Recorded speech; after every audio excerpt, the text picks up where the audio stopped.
Welcome, everybody. It is 9 o'clock on Tuesday night. You know what that means. It's time for another Get Off My Lawn podcast. I am your host, John Anderson. You might know me as Sandhills Shooter. You can call me Sandy or call me John or call me anything you want. As long as you don't call me late to supper, we're going to be okay tonight. We've got a fun, interesting, and informative night planned here, and it should be a great conversation with somebody that I'm just getting to know a little bit here in the last few days, and can't wait to have this conversation tonight. But you guys know how this works. We've got a few things we need to go over real quick, which also gives us time to get the comments out there. Go on the notifications out there is what I meant to say, so that people can show up and then we can see you. If you're watching live, make sure you are joining in the live chat. If you're watching on Facebook, you can throw those comments in there, and we can address them as much as we can anyway. And then same on the YouTube on the live chat. And if you're not commenting, then I don't get to see that you're there. And so it's nice to know who's out there. And even if you just want to comment and say hi, and if you're new, then let us know where you're watching from. That would be great too. So a couple things that we need to, of course, cover before we go too late into this. First and foremost, let's throw this one up on the screen. If you're watching on YouTube and you haven't yet subscribed to the channel, please do, and then hit that notification bell and select all so that you can get all the notifications when we go live, or on the what's becoming a rare occasion anymore that I drop a different video. You'll know when that happens. Like the podcast tonight, give it a thumbs up on YouTube. Heck, even a thumbs down. At least it lets YouTube know that you were here and you cared. Share the link if you like what you're seeing, what you're hearing tonight. And then if you're catching this on replay, all that still applies. You can still comment down below. You can still like and share and subscribe to the channel, or like the Facebook page. So there's no excuse for not doing that just because you didn't catch us when we were live. If you have anything that you need to reach out, you can always email us at sandhillsshooter@gmail.com. Notice that Sandhills ends in S and Shooter begins with S. There are two of them there. Sandhillsshooter@gmail.com.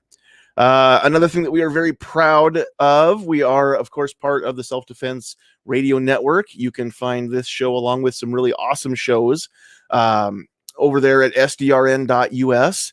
And there's too many to remember, so I'm not going to try and list them all. But some of my favorites that I've been watching since before I was part of this network.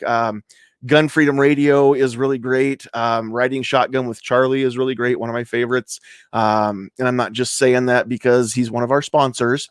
I was watching that long before I had that relationship with Charlie. There's Armed Lutheran Radio and Eye on the Target Radio. There's so much good stuff over there. Just go check it out. When we're done here, go to sdrn.us and check it out.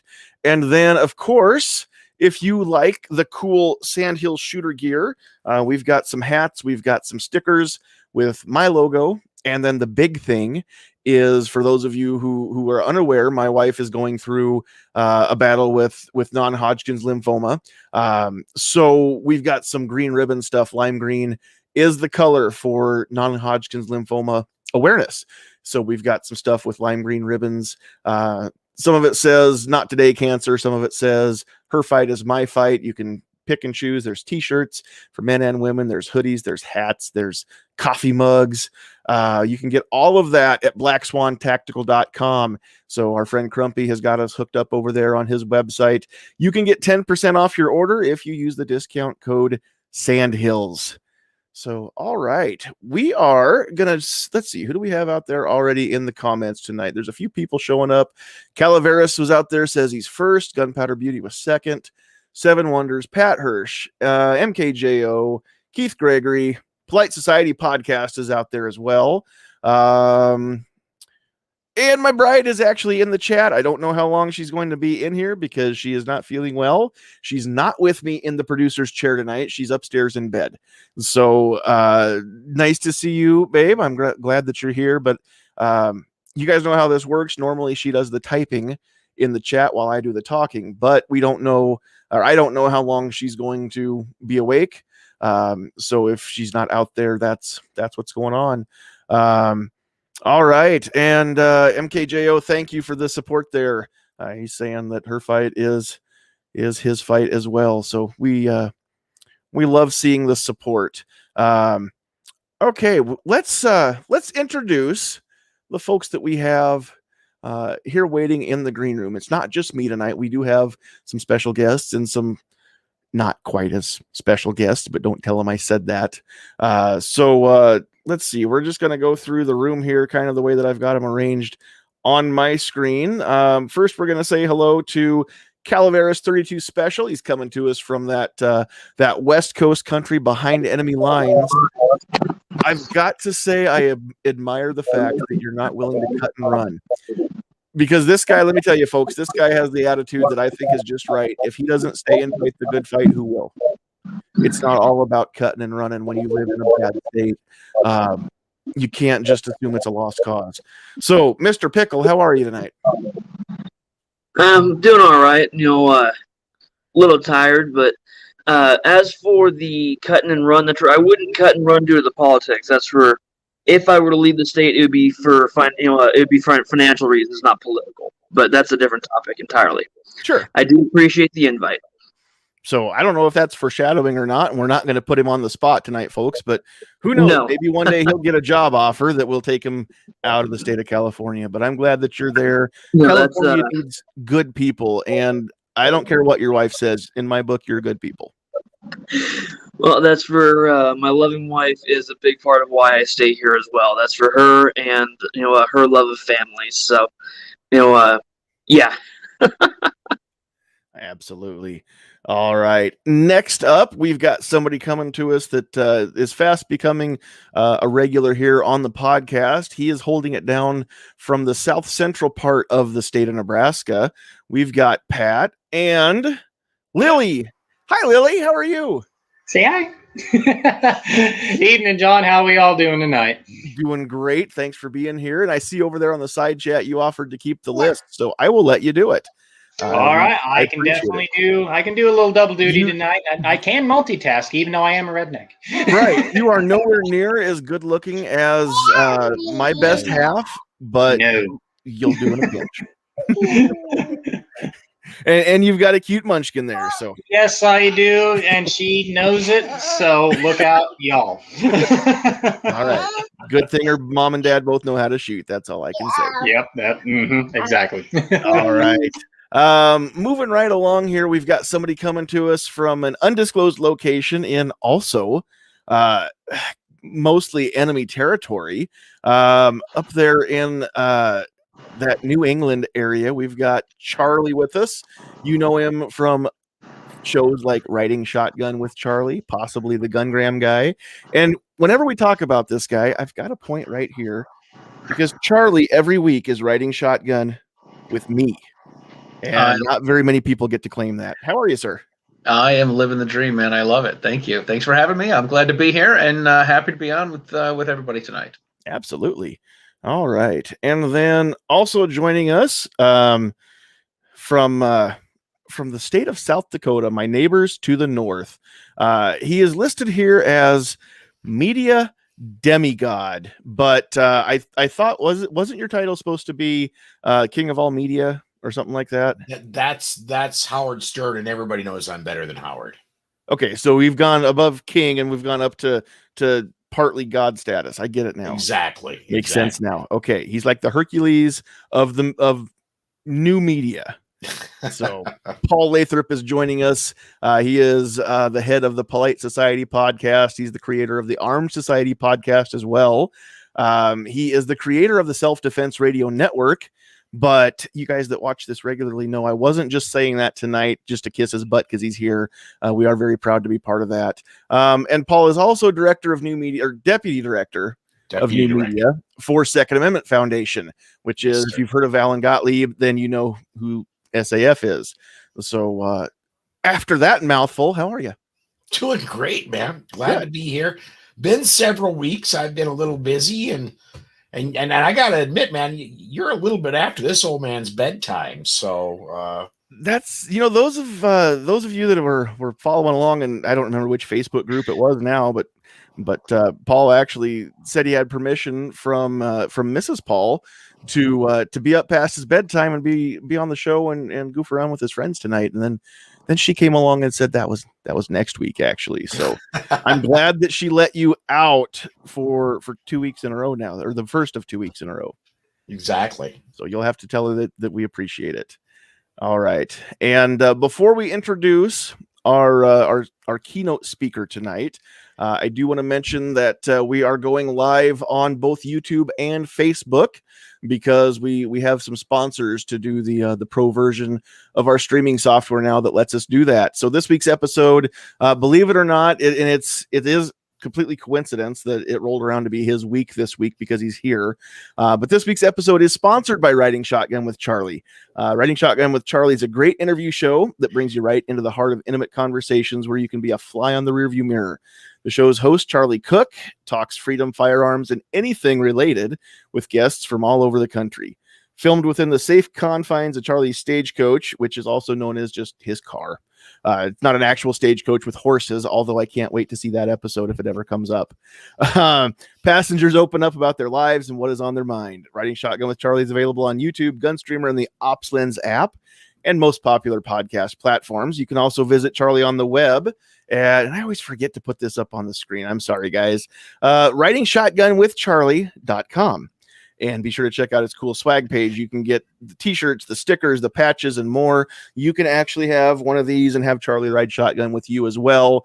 But you've got to go to WritingShotgunWithCharlie.com to get all that stuff. So again, Charlie, we just want to thank you for being generous enough to help us go live on more than one platform as we're doing this. So, okay. Now that I've got all the bills paid and all of the preliminary stuff out of the way, we've got a very special guest joining us. And this is somebody that actually, I'm giving you credit for just about everything tonight. Charlie introduced me to our guest here a few nights ago through Facebook chat.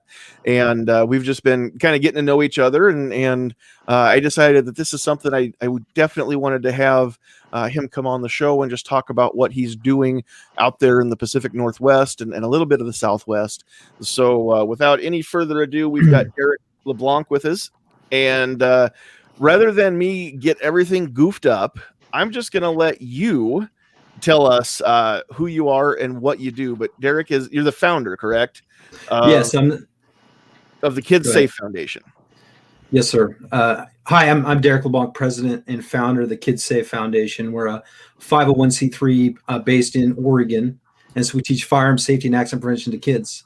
And so far, we reached about 21,000 kids in 4 states and taught them life-saving skills. And so we're hoping to reach more. That is so awesome. So I just kind of want to get a little bit of background first. And as we're going along, we may get some questions and we'll get to those here as we can. But how did this begin? Why did this begin? I mean, what made this come about? So my story started back in 2013. It was on a Sunday morning. It was cold. I was going to work on a Sunday morning, and I stepped outside and I left my gun on my kitchen counter with my coffee. I went out just to warm up my truck. And, as soon as I crossed that threshold, I realized I made a mistake, and I just kind of didn't trust my gut. I went out there, opened up my truck door. I noticed there were some feet exiting the rear passenger window of my truck. So there was somebody inside the vehicle. And at that point, I ran around the hood of the truck. He was getting up. He was pretending like he was a CSI, like he was just checking out the inside of my vehicle because he noticed there was a window was broken out. I didn't fall for it. Immediately swept his legs, put him on the ground, ended up on top of him, and that's when the fight began. So I struggled with him for about 10 minutes on the ground until my girlfriend at the time came out with a shotgun and saved me. And so from that point, I became an instructor. As I was an instructor, I realized that I was working with parents that were new to kids and new to firearms, that had kids in the house. And at that point, I realized that I needed to do something about that. So I looked at programs. There was one by the NRA, but being from Eugene, I was concerned about how well received it'd be. So I started kind of developing my own. And so 2 years of hard development. We've been a nonprofit since 2016. And so it's been a lot of fun. That's awesome. So if anybody wants to go check that out, what is the website where people can go find you?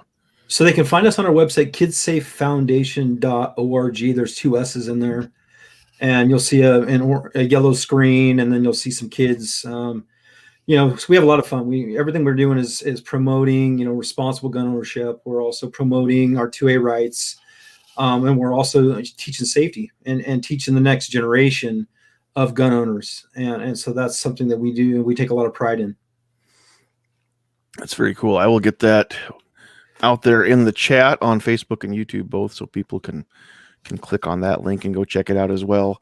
So now we're gonna have some people that and I'm one of them, starting to wonder. And I looked at your website, but I didn't do a lot of digging just because I didn't want to act like I knew anything, especially compared to you who founded the organization. So when we're talking about introducing kids to gun safety, what does that look like? How does that work? Well, it's, typically what we're doing is we're breaking it up into small pieces. Every kid's going to learn differently.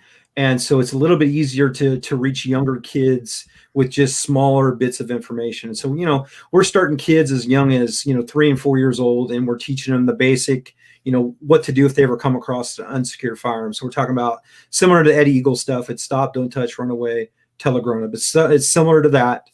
But we're very unique because we actually follow that up with a class on the range. And so actually this Saturday I'll be on the range. And so we're teaching kids, good marksmanship skills with rimfires. And so it's something that we do that's pretty unique to our kind of niche, so it's a lot of fun.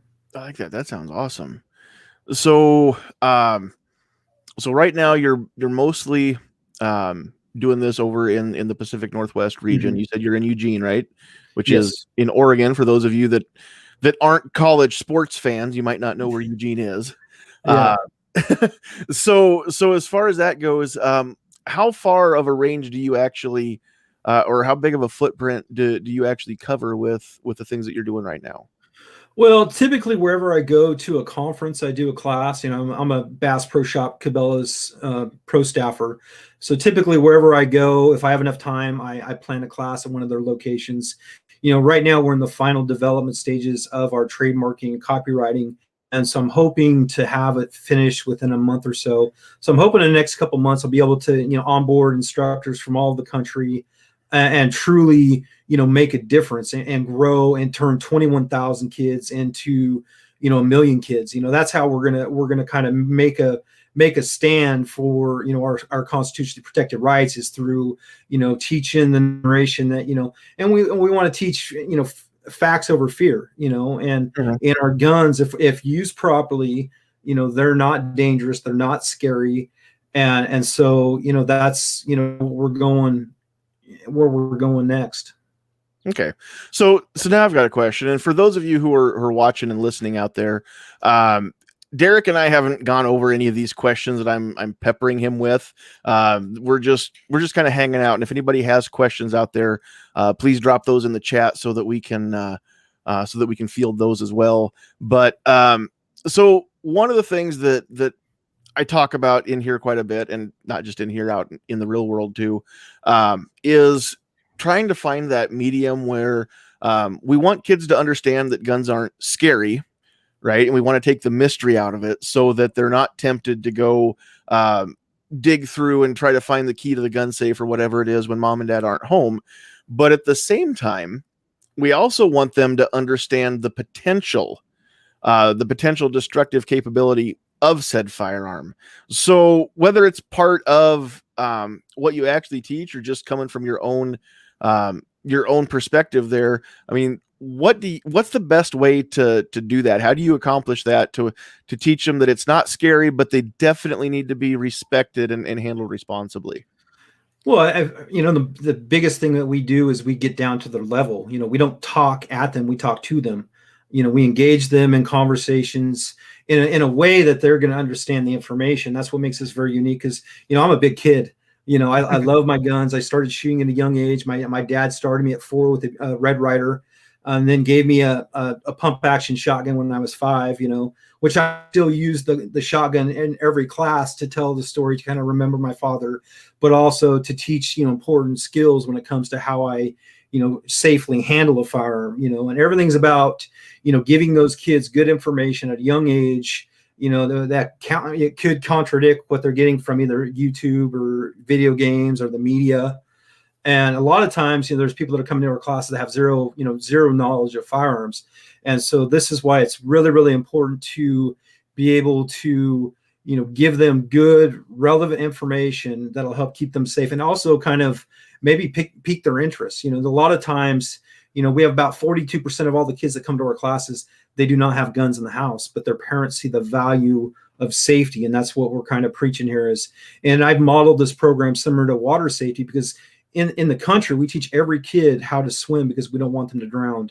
And that's the same principle behind our firearm safety program. Is for every kid. And we're, I'm working with, we have a big thing going on with Kiwanis International right now, which is another thing that I haven't really talked about here. But this will give us the international reach. They have 530,000 volunteers around the world. And so we're working on being able to translate our information into different languages, because in America, we look at data, Latin American kids, Chinese, Russian, Mandarin, there's no firearm safety education for those kids. And so, and they're all counted on data, CDC data. And so what we're trying to do is we're trying to be very progressive with our thought process and be able to reach, every kid, not just the kids with guns in the house. I like that. And from that, I'm teaching them about, every part of, I teach them how the bullet works. I have dummy rounds in there. I'm also engaging with the parents and showing them how to properly load and unload like a semi-automatic handgun. That way they get the process right, where the magazine comes out first, ground out of the chamber, so there's stuff that we're doing that that's why it's a family affair.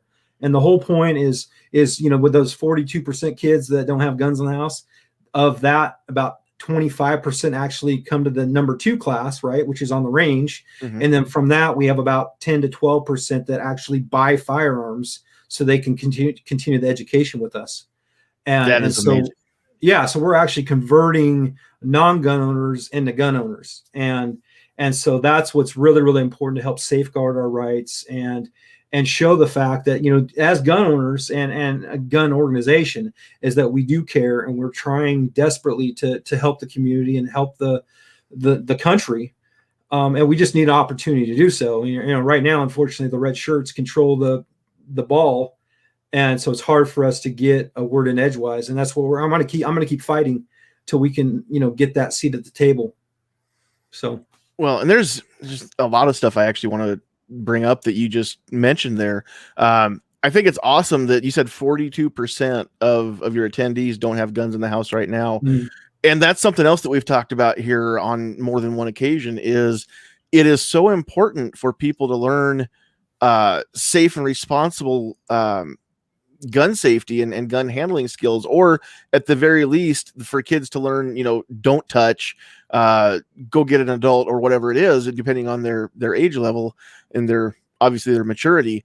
So, I mean, it's great to see that you are making such progress with the families who recognize that, who understand that just because we don't have a gun in our house doesn't mean that I'm always going to be there to protect Junior from being around guns at somebody else's house, or forbid, that they're out in the playground and somebody had run through the night before. We see it on TV. I don't know how often this really happens, but we see it on TV and in movies, right? Where somebody's running from the cops, ditches their gun, and then the next day at the playground, there's a little kid that finds it. And of course it's either tragic or it's a close call, a near miss. But either way, even if that only happens once ever, it's too much.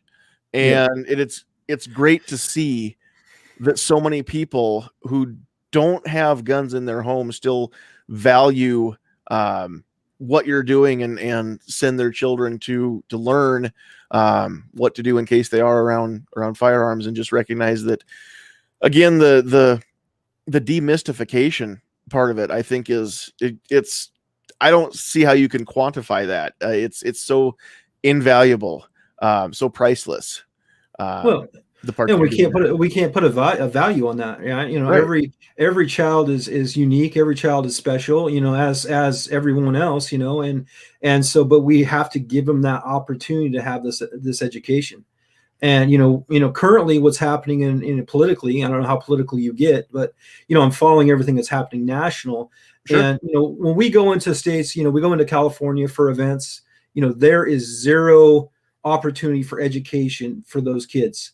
And those kids are so vulnerable because all the guns that the parents have are illegal because of a pen stroke. And so when we make something illegal because of a pen stroke, right, because of the king doesn't want you to have that type of firearm because of it maybe holds too many rounds in the magazine, those parents don't talk to the kids about safety.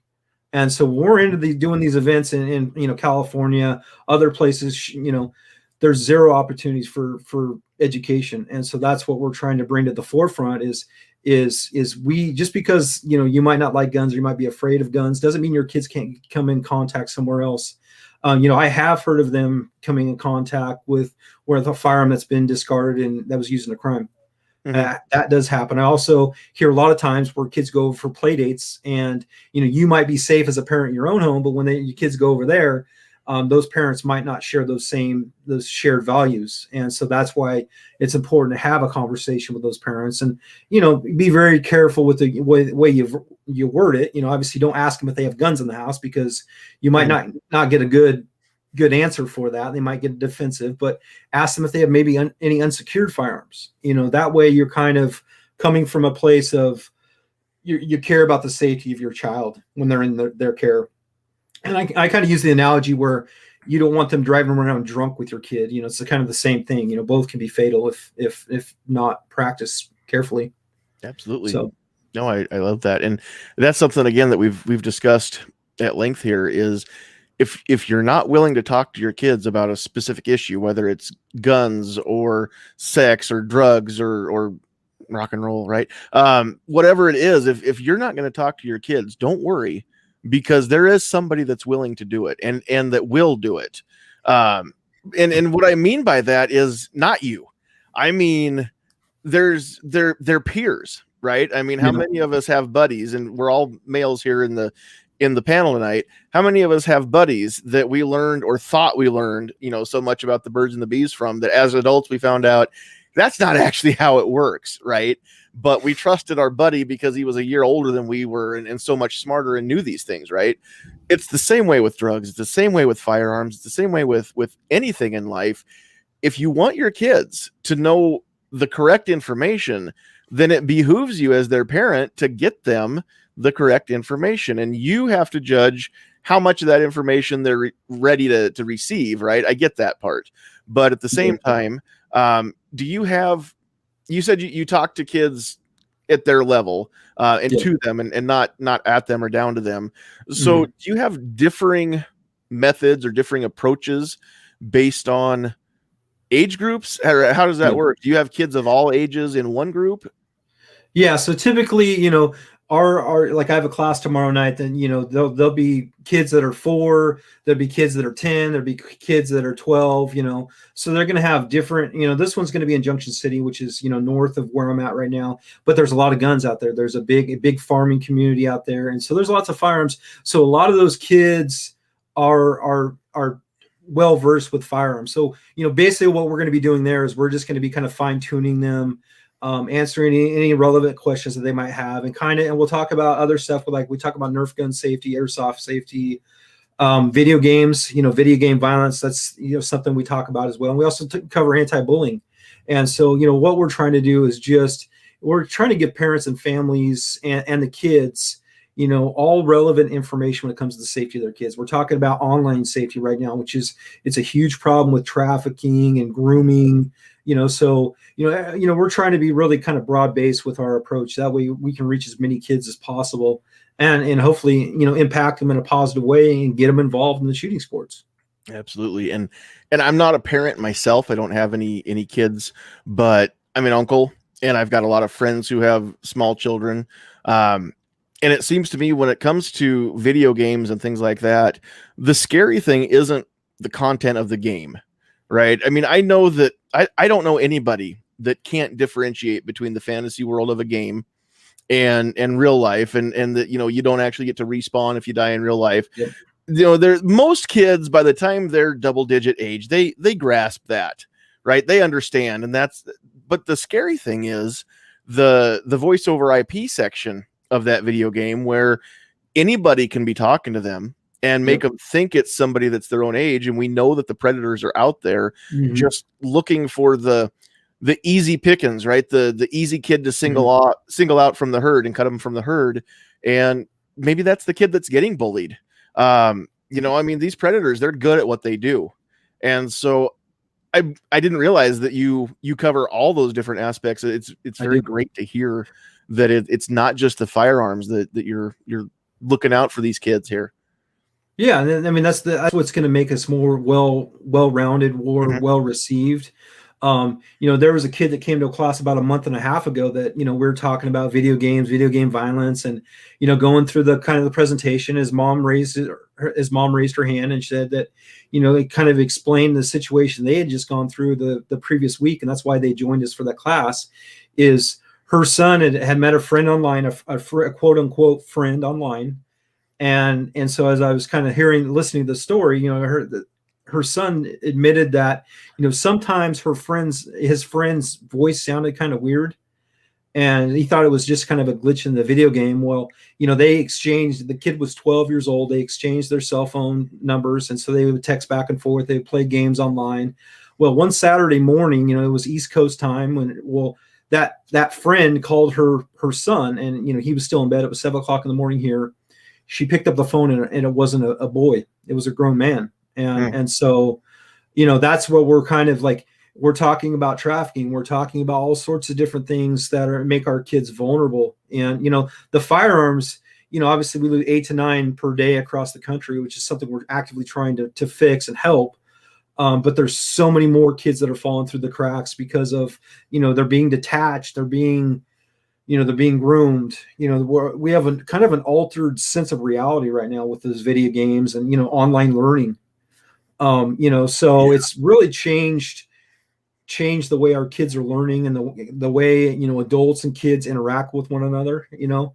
And so I kind of where we're at right now, we're still locked down because of COVID, but, you know, I'm hoping to open back up because I'd like to get more kids involved in public and getting them shooting BB guns. We have these inflatable BB gun ranges where we can blow them up, and they're like a bounce house, and we can just get to teach them safety and get them involved with shooting and get them outside and get them away from technology and teach them important skills.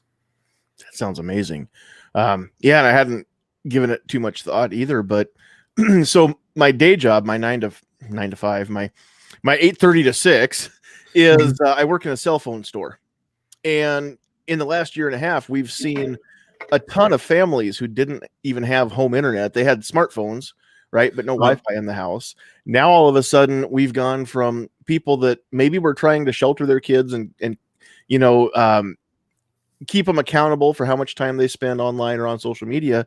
Now, all of a sudden, they're completely doing a 180 and having to spend all day long on a computer doing school and things like that. And I mean, the whole world has just gone online with the lockdowns and online learning and that kind of stuff that you mentioned. So it never, again, not being a parent, there's some things that don't occur to me until I hear somebody else bring it up. But just the potential for, I mean, even somebody who acts like they're paying attention to the teacher, right, and has a different window open and is you know, cruising Facebook or whatever with a, you know, lied about their age and made an account. Who knows what's going on for sure.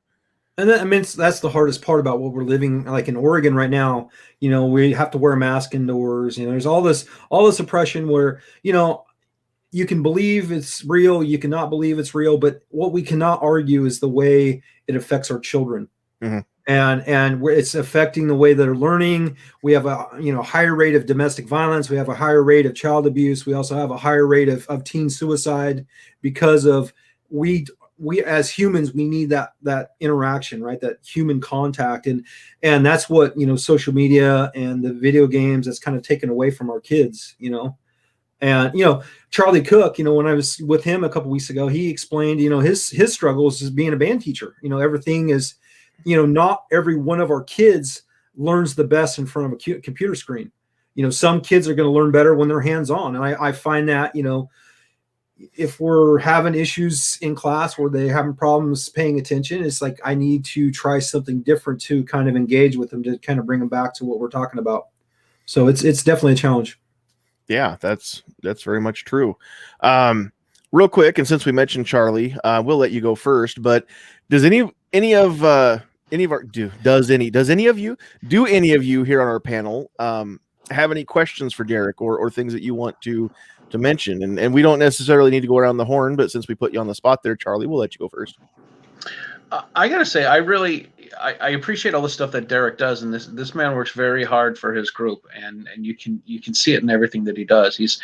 I think he had, don't you have two inflatable ranges? I do. That you bring around, and you had last year with all the riots and stuff that were going on. I remember you telling me you had to move these from somewhere else, and you're trying to get someplace else you could store them, and it's a lot of work. It's a lot of work to do the stuff that he does, and it's obviously important work. And I've seen him teach a class in Phoenix when we were at GRPC. He was able to set up a class at the Cabela's, and he does a great job with the kids, and the kids enjoy it. And kudos to this man for the hard work that he puts in. It's sometimes he doesn't get quite the respect that he should, because he's working with kids, and I think a lot of people kind of look down on it, but they are our next generation of people that are going to be shooters and gun owners. And he's really got we have to hand it to him. Absolutely. And that really means a lot coming from Charlie. I really respect him, and you know, in the industry, he's probably one of my best friends, and I'm really lucky to have met him. And you know, what he talked about was there was actually a wildfire in Oregon, and we almost had all of our equipment, all of our gear almost went up in smoke. Oh, geez. And so I spent all day kind of evacuating because I had a truck and trailer, so I was moving people, helping people evacuate. All of a sudden, we got the alert, and our stuff was getting ready to get burnt up. And I didn't think about our stuff. I thought about everybody else, and so we had to go. And it was a panic, but I called the cavalry, and we got it moved in 15 minutes, which is great. Wow, but that would have been really catastrophic. I don't do it for trophies. I don't do it for I'm a volunteer. I don't do it for the money. I do it because it's something that's important to me. It's important to the 2A community, which I'm proud to be a part of. Sometimes I'm not as proud as I'd like to be because of certain things, a lot of infighting. I think there's a lot of different egos and a lot of different things going on, but I think we need to all kind of set that aside and focus on one united message, and that's protecting our rights. And so I'm real thankful to have met Paul and Charlie through my journeys and been on both podcasts, and it's a lot of fun doing what I do, but it is a lot of work. Sure it is. And anybody who wants to look down on somebody for working with kids, I mean, they definitely got their head somewhere where the sun doesn't shine. I mean, like Charlie said, these are the next generation. These are the future of not only the shooting sports, not only Second Amendment advocacy. These are future voters, right? I mean, who better to train up from a very young age, or not who better, but how, what better way is there to train the future voters than from a very young age to teach them responsibility and safety of firearms, and how that the Second Amendment is not about anybody trying to do bad things or commit evil or commit crimes, right? And just having that grasp, that knowledge of what the Second Amendment really stands for, and that what firearms in this country really mean to people. I mean, it gives a lot of perspective, I think, later in life as they are assaulted with all the indoctrination that comes from being a young person in America. Well, and I think there's a lot that goes into what we're trying to accomplish, right? And that's kind of push back on the fear and the misinformation. It comes down to is right effective legislation, right? In 2019, I wrote a Senate bill that would have authorized our program in the first grade for all public Oregon public schools, And so, I'm a subject matter expert here. We have guys all over the country that are experts in what they do. So what I would propose is let's start putting pen to paper and start instituting something that we know a lot about, and writing legislation. That's the only way we're going to be able to stop this is to kind of change that narrative and say, hey, we have something here that works. Let's try this, as opposed to just getting bombarded every time something happens. It's some new legislation that will add to the 22,000 bills that we already have, that'll do nothing to fix what's happening right now. So at the risk of going off on a tangent here, earlier today I saw a post on Facebook somewhere, and it was there was something from the I think it's Cannon City, Colorado newspapers page, and some article that they had posted, and basically what it talked about was, in part, that some of the lawmakers in Colorado are looking to maybe pass a few, what they're considering common sense gun legislation, right? And one of the things mentioned was a mandatory 5-day waiting period in statewide in Colorado. Now, I could not let this go, because those of you who know me know that I can't sometimes let stuff go. So there was a comment section right there on their webpage for their article, and I had to throw in a comment. And danged if I didn't even use my own name and attach my right name to it and everything. But I said, and I even copied and pasted with quotations, from that part of the article, a mandatory 5-day waiting period. And the murderer in Boulder purchased a firearm 6 days before he killed people with it. So once again, some of the things that are being proposed would have absolutely done zero good to even prevent the crime that they're using to justify passing this crap that makes no sense. And that's, I mean, again, I know that it's getting off subject here, but I wish people would think about this a little bit. We had a guy that bought a gun 6 days before he used it to commit a crime. So let's make a 5-day waiting period that would have not done anything. But again, I mean, it just goes to show how nuts that is. Where do you draw the line? Maybe they should have had a 6-day period. Well, maybe a 7-day period. Make it right? a month. It's an arbitrary number. I mean, it does nothing. Months, right? Let's put all of your guns in NFA jail, just like it's a suppressor. And maybe you'll get it in 8 months. Maybe you'll get it in 13 months. I mean, it's nuts. The lack of thought process that goes into some of this. Paul, you've got something to say. I was just doing some research today and on this particular topic, and the average time from the initial sale of a gun to the time if a gun is recovered by the police that's been used in a crime, the average time from the point of sale to the point of recovery is 8.3 years. That's the average time. I saw that same thing come through today somewhere. I don't know if you shared it or somebody else. So that kind of destroys the whole narrative there, right? Exactly. So, the whole thing is there's a lot of things that are happening that makes every one of us vulnerable. Living in Oregon right now, there's eight anti-gun bills. One would make me a felon for carrying a gun in a public building for up to 5 years, a $125,000 fine. And I called my senator about it and said, hey, do you think that I would deserve to go to prison for 5 years and face a $125,000 fine for carrying a gun where I can carry a gun today? Do you think that's reasonable? And he couldn't. He just kept dancing around the subject. He starts talking about Heller and so all this other stuff. Well, I know Heller, and so it comes down to is the people that are passing this legislation are afraid, and they're afraid of something that they don't comprehend, they don't understand because they haven't been trained, and so that's where I try to influence and educate them as best I can when I have them on the phone or in the via email. And I think that's what we need to do is kind of figure out a way to contact our representatives in a calm, professional manner and kind of explain the impact. And go ahead. Yeah, you hit it right on the head. And I think that, and we haven't really talked about this a whole lot on this show, but let's just call it what it is. They're afraid. Exactly. What they're afraid of is not these firearms. What they're afraid of is not us as firearm owners. What they're afraid of is that they're going to be held responsible and tarred and feathered by the people that think that they didn't do anything, and they're afraid of getting those deaths pinned on them and laid at their own feet. And they're afraid that if that happens, they don't get to keep their job. Ultimately, everything with politicians comes down to one thing: can I keep my job if I do this? So, and I kind of got off on a tirade.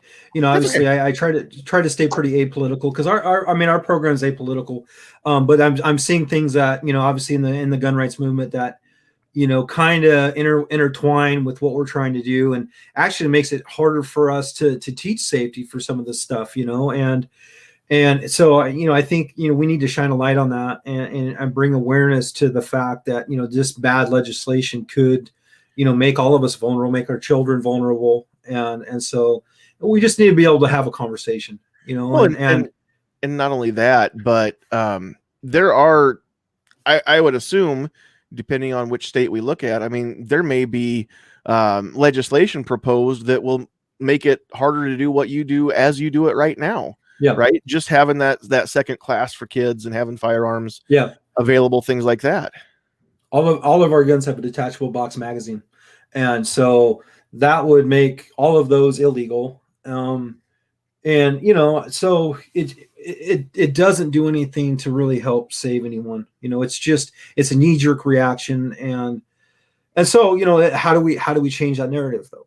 How we have to be able to get ourselves in a position where we can have these conversations, and kind of change the narrative that way. So I'm fortunate. I've talked with people in Nebraska, New Mexico, Washington, Missouri, Hawaii, and they're all interested in what the legislation that I wrote, and so maybe we can get it started somewhere else and help change that narrative there. That's awesome. You've actually talked to people in Nebraska, huh? Yeah. A couple of the DC project members. Okay. Yeah. Alrighty. One of those is probably Schaefer. Stephanie Schaefer's our DC project rep. Yeah. But I know that the Nebraska Firearms Owners Association president, Patricia Harold, is also a member of the organization. So I didn't know if you had spoken with her or not. No.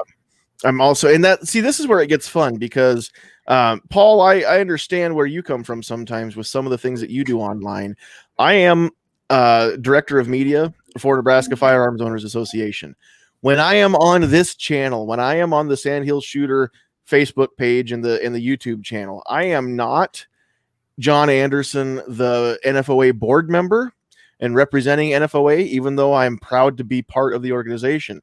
I am just me, and my opinions are mine.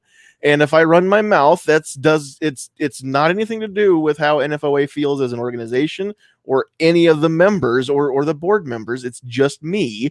And it's getting to the point now where I forget, but I know that I should throw that disclaimer out every week, just so that people know, because same microphone, same camera, same backdrop, maybe a different hat. I try to cycle through the hats a little bit from week to week, but when we just did an online virtual town hall meeting last night for NFOA, and same face, same voice. So I've got to try to remember, what I'm doing and where I'm doing it. And I don't want to get too political when I'm representing somebody else. But when we're here, we're just us. And I know you're representing the Kids S.A.F.E Foundation, but at the same time, if you've got something that you want to vent about, it's a place that you can do that here too. So yeah, I'm a little edgier than I normally am, just because of the crowd. I know I'm speaking to my, I'm speaking to my fellow disenfranchised, gun owner, right, that has done everything right their whole entire life, yet it isn't good enough. And I was thinking, when I was talking to my senator, I was thinking of it in the back of my mind is, how can I be more law abiding? Like, it's impossible. Have you seen was it Super Troopers? When they're pulled over by the cops and the guy's on the side of the road. I'm already pulled over. It's like that. That's the way I feel. It's like, how can I be more law abiding? I know. And then the legislators want to come up like Ramathorn and be like, do you know how fast you were going? 65, 63. Is it the speed limit 65? Yeah, it is. But that's how the legislators treat us. Like they can Yes. intimidate us for doing something that's not a crime and make us feel bad and guilt us into giving something away, I guess. I don't know. But I wish Sarge was in the chat tonight. We could make fun of some patrolmen. We've got a friend who's a sheriff's deputy in North Carolina. And I wish he was in there. So if anybody wants to make sure Sarge catches this, we can tell him we were making fun of the highway patrol. Because that's not him. What a tough job. No kidding, and a thankless job, and more so now than ever.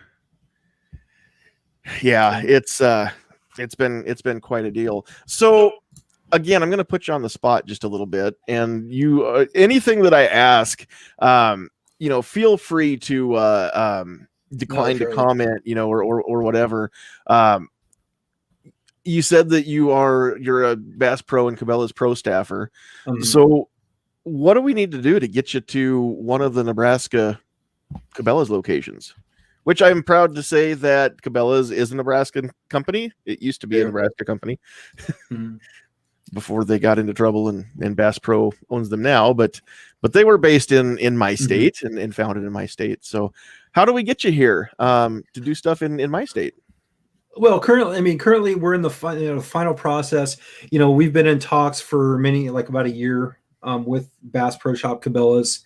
And so the goal is once this thing is ready, hopefully we'll continue our talks and we'll be able to roll it out in every store location.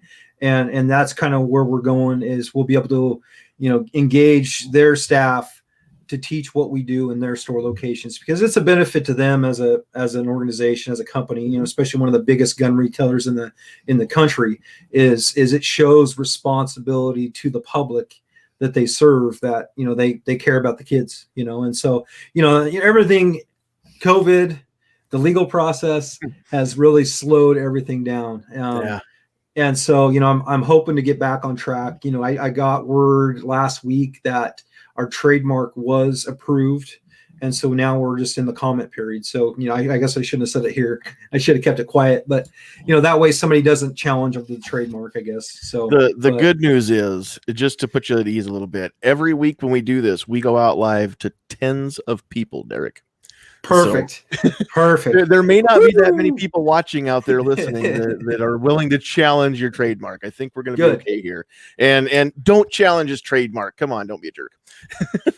There. I kind of tooted my own horn. I just, I was trying to not, jinx it, I guess. And so, everything's going the way we've designed it and the way it's planned and we've planned. And so it's just another check box, really.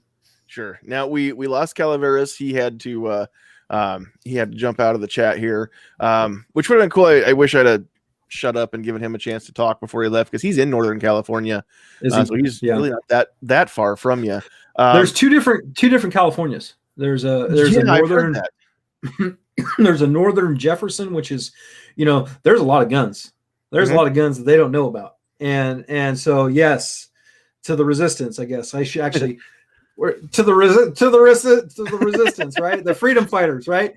But ultimately, in all seriousness, without all these guns that are out there, we need to make sure that we're having conversations with our kids, and we make sure that our kids are safe and they know, the cause and the effect of that firearm and what happens, and break it down into the smallest detail. That way, because they're very inquisitive, especially like 4 to 8. That's kind of the most vulnerable age, right? And so, having these important conversations with the kid, also it teaches them things. It also, helps them grow, helps teach them responsibility. I have some parents that, when they field strip the gun, they involve the kids, and they're teaching them, safety, muzzle discipline. Obviously we're not touching the trigger at that point, but they're showing them where the safety is. So there's so many things that we can do as parents if we have guns in the home, to educate our kids and educate everybody's kids. Sure. Really. And even trigger discipline, when you're field stripping, you still have to maintain trigger discipline, and that's part of teaching the kid too. So that's awesome. You reminded me of something I was going to mention earlier too. Speaking of places like California, and I know there are other states with a lot of restrictions. Charlie's in one with a lot of goofy restrictions on specific firearms and things like that too. So right, because every gun that you see when you're looking online at different handguns, this one's California compliant. Oh, this one's Massachusetts compliant, right? So I mean, we've got some places that you've got to specially build a gun just to make it compliant with certain state laws. So when you've got that level of restriction on firearms owners, couple things can happen, and this may be happening, and you may be seeing it. This may be the potential is still there, and I'm still going to mention this because we're seeing a lot of things happen. So there may be some folks that have guns that may or may not be completely compliant with their state law. Now, those of you that have been here before understand my personal feelings are if we're going to do this the right way, if we're going to break the law, then we're hypocritical. If we're going to fight against bad laws while we're breaking the law in the process, criminals, nobody wants to listen to a criminal talk about law reform, right? So having said all that, I do recognize the fact that there are some people who think what the government doesn't know about won't hurt the government. And for the most part, I don't argue with that concept either. There may be some people that have some firearms that aren't necessarily compliant. That could potentially mean that one doesn't get stored with the rest of them, though. Maybe they've got a nice gun safe and they've got a whole safe full of California compliant firearms that are on the list, everything like that. But then they've got this other spot where stuff's hidden, right? But we all know that when mom and dad hide stuff in the house, we know where they hide stuff. We know where to look for stuff that's hidden. And if it's not secured, then we've got a potential bad situation happening here. Couple that with the fact that we've not only got doctors, but now we've got teachers that are overstepping, grilling kids about whether or not mom and dad have firearms in the house.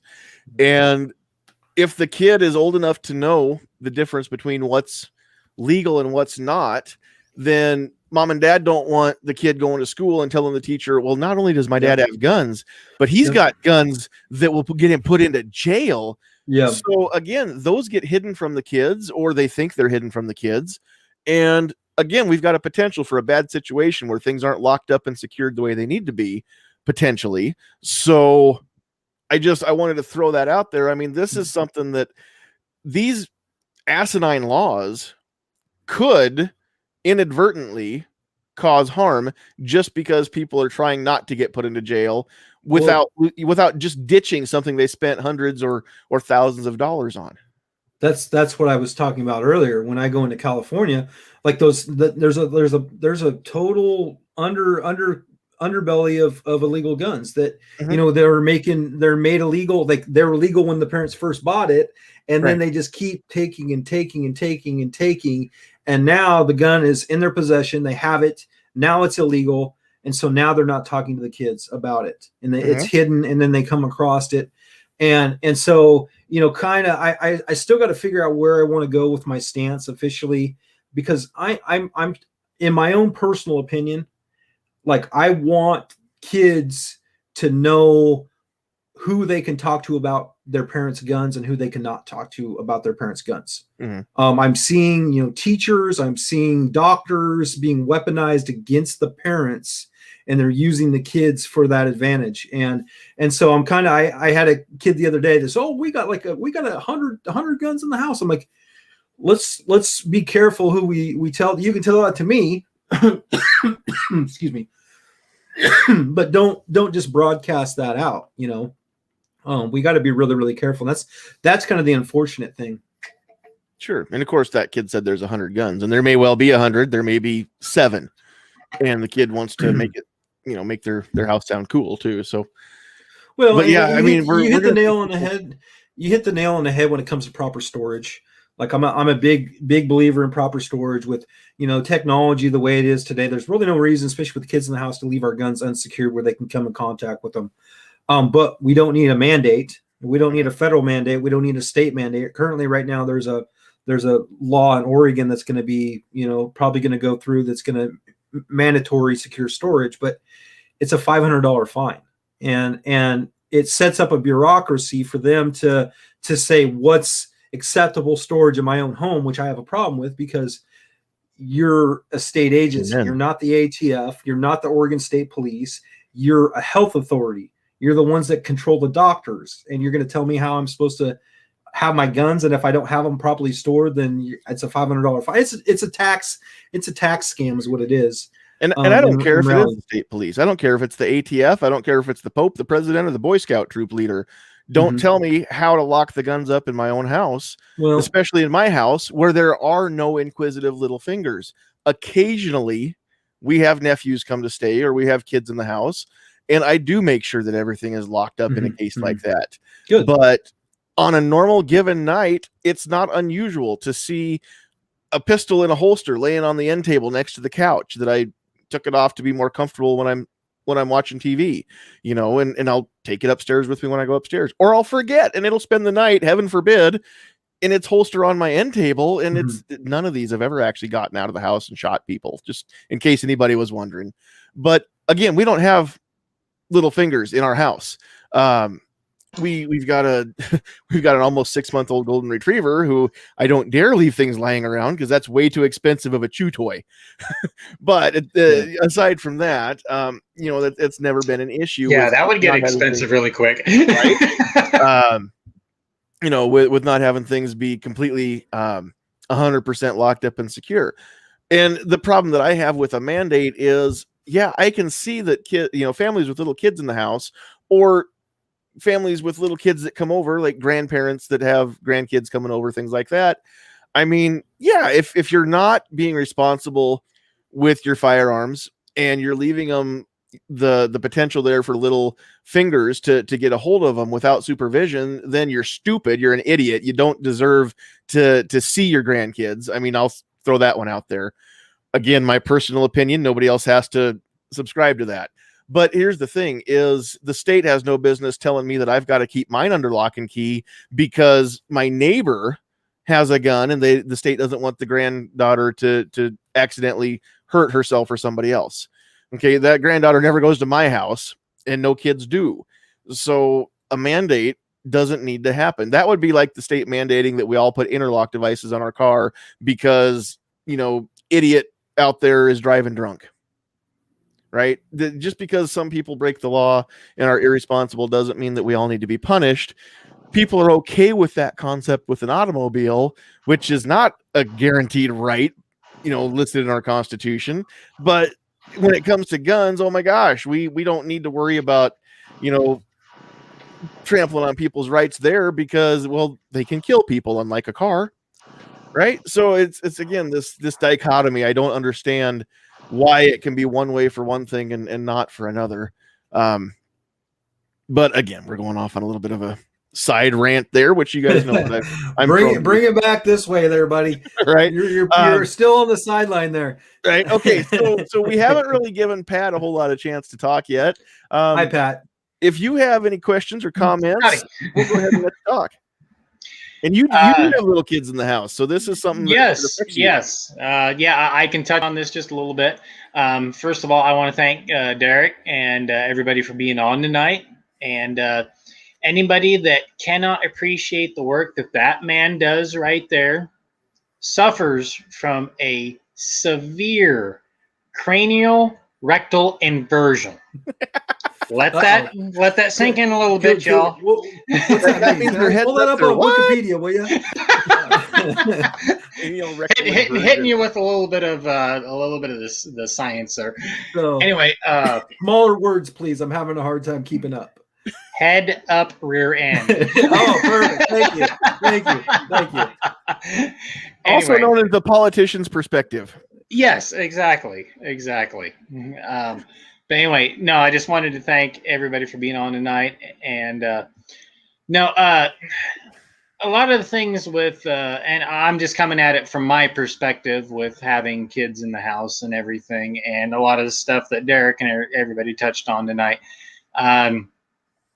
All my guns, even though I do not own a gun safe, and I know a lot of people would probably shun me for that or everything, but one of the things that I do is the ammo and all the guns are separate except for one that I do take to bed with me at night that is on the nightstand in case Mr. Night Prowler wants to come around and have a little bit of fun.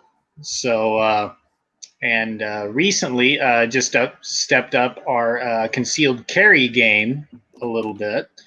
And one of the things that I made sure, and I know my wife, which was just sitting right off camera right here, would absolutely kill me if I brought home a gun without a safety. So, yeah, that's how I do it, even though I am right in the middle of building not a gun safe, but I am building a gun cabinet to where I can put all of at least the guns in to where they can be locked up, ammo separate, except for one gun, and that's just at night. So anyway, that's kind of how I do it. And a couple other things. Oh, what's that, sweetie? Sorry, we have two guns because I have my door gun. Yeah. Yes. Now she has hers too, and she absolutely loves it. And it's a Ruger Max 9. I'm just going to cut in real quick here. I'm going to throw the link to your YouTube channel out there in the chat on both sides, because there are some great review, or not so much review videos, but some first thought videos on the Ruger Max 9 and the Shield Plus. Yes. So go check those out. When we're done here, go to Pat Hirsch's channel and check out Pat and Ashley shooting those handguns. So, okay, go ahead. Oh, cool. Yes. Thank you. Thank you for the plug. Mm-hmm. Anyway, I got kind of thrown off there for a second. But anyway, you were saying. I was just saying that there is one other gun that we do keep a magazine next to.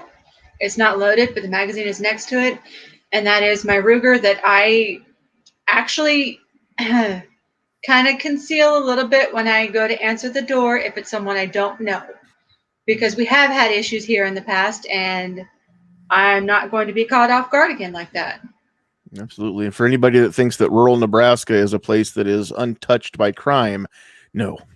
No, I could go into at least two separate stories at this house that I live at currently, which, not good situations. And I know some of the people out there listening, and at least one other person on the podcast knows about. But anyway, with the kids and everything, I try to demystify, just like what John was saying earlier. I actually had my kids at a very early age count ammo, and I have a speed loader for my Henry 22, and that's how one of my kids actually learned how to count up to 15. And we did get the Maglula. Thank you, John, for reminding me about that.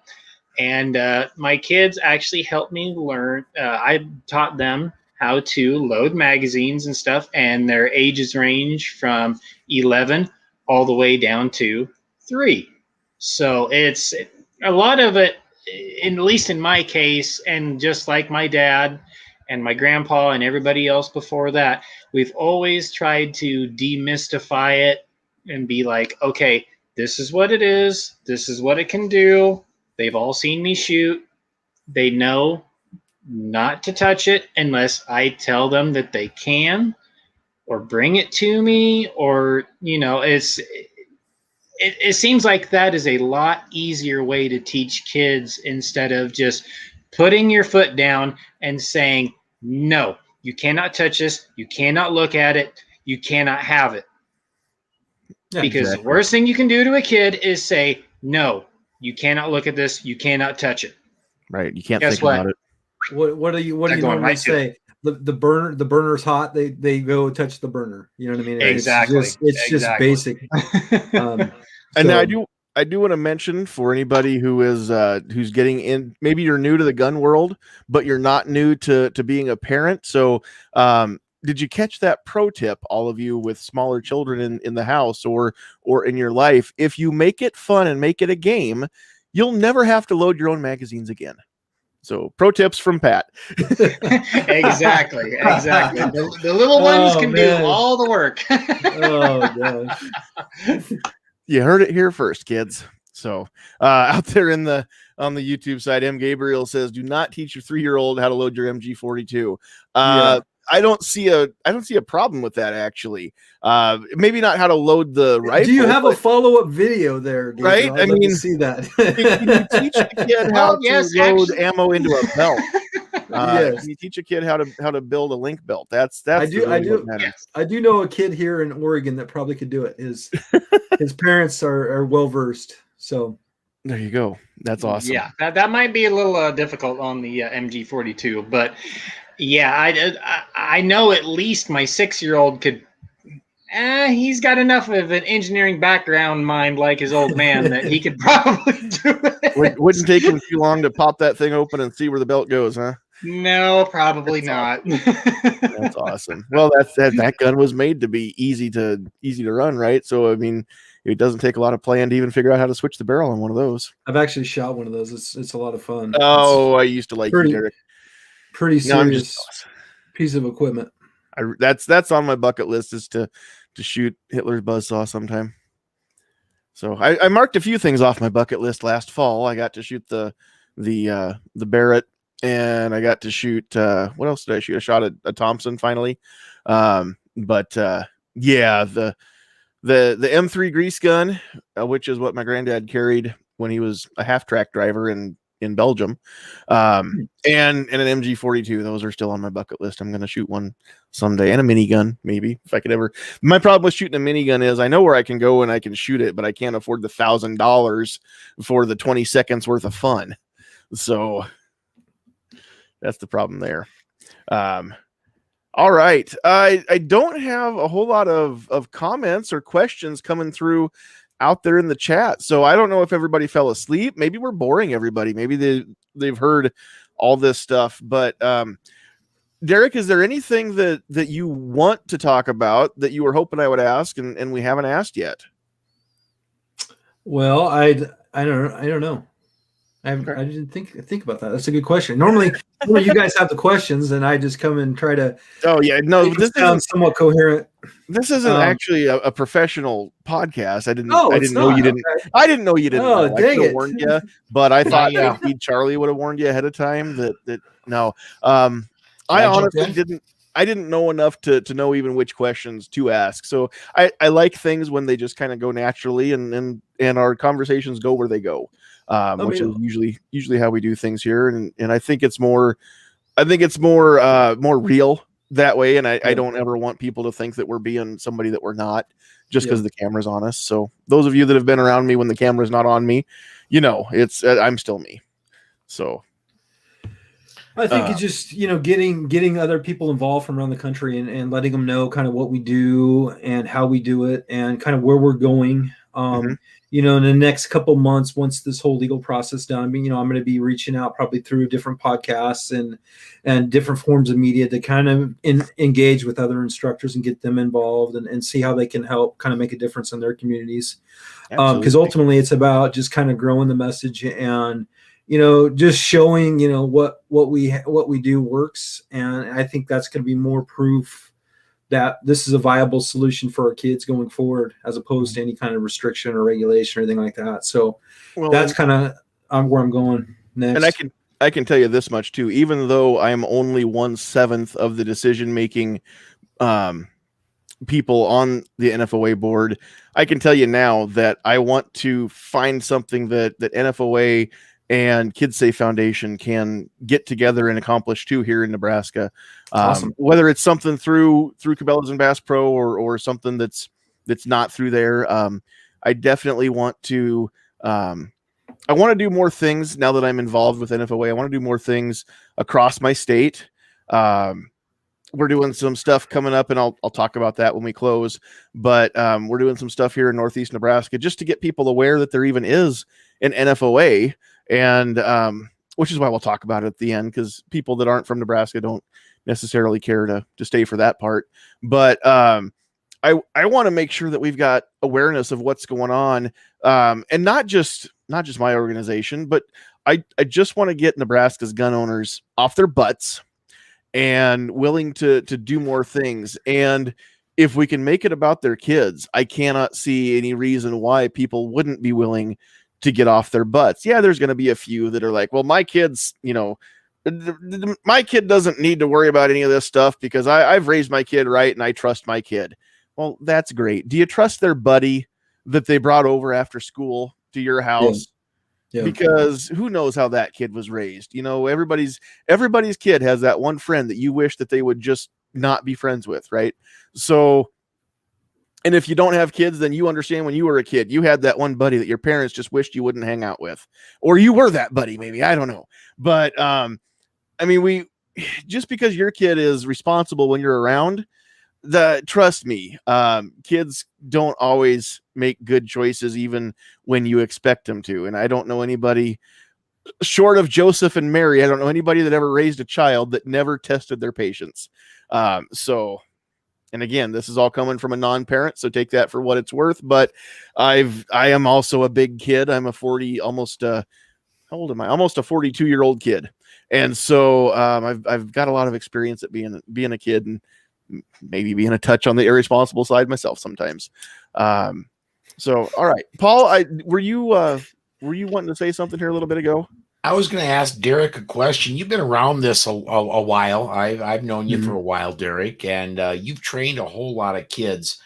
One thing I found that is always unique for me when I first started was getting the feedback that I made a difference, that I introduced an idea or I did something. I'm wondering if you've got any feedback from parents where, hey, my kid was over at a friend's house and they came across a gun and my kid knew what to do. Yeah, so we have numerous stories throughout the years of kids that have had close calls. We did stop a school shooting or a potential school shooting here in Eugene. There was a kid that went through our anti-bullying program. And luckily he got his mom involved. Remember the steps, got her involved. They contacted the cops and they actually found a gun in the backpack on the way to school. So that was, that was something that wasn't covered in the media. Typically I try not to, if I get something that's kind of, in confidence, I try not to publicize it too much, but there's a lot of stuff that happens that I hear of. And I try to, take that as kind of a, that's payment, right? That's payment for services rendered, ultimately. And so there's been numerous times throughout the years. One of the girls that's one of our ambassadors, she came to us, she first came to us when she was 10 years old. Their family didn't have any guns. They were kind of afraid of guns. She came to our first accident prevention class. And then the next week she came back.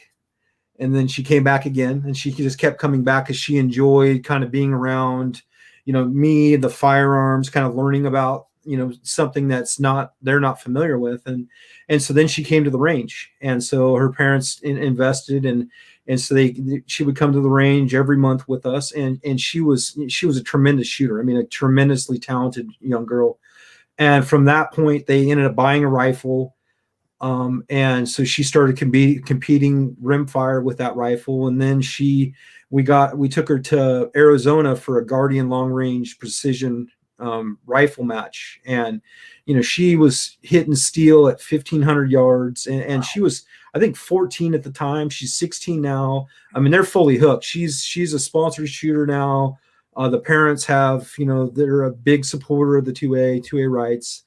But it's stuff like that where you see kind of the light bulb go off in the child's head, and then we get to practice, and then it's like second nature. And a lot of the girls that I see that come out and shoot, they actually shoot better than the boys because they have patience.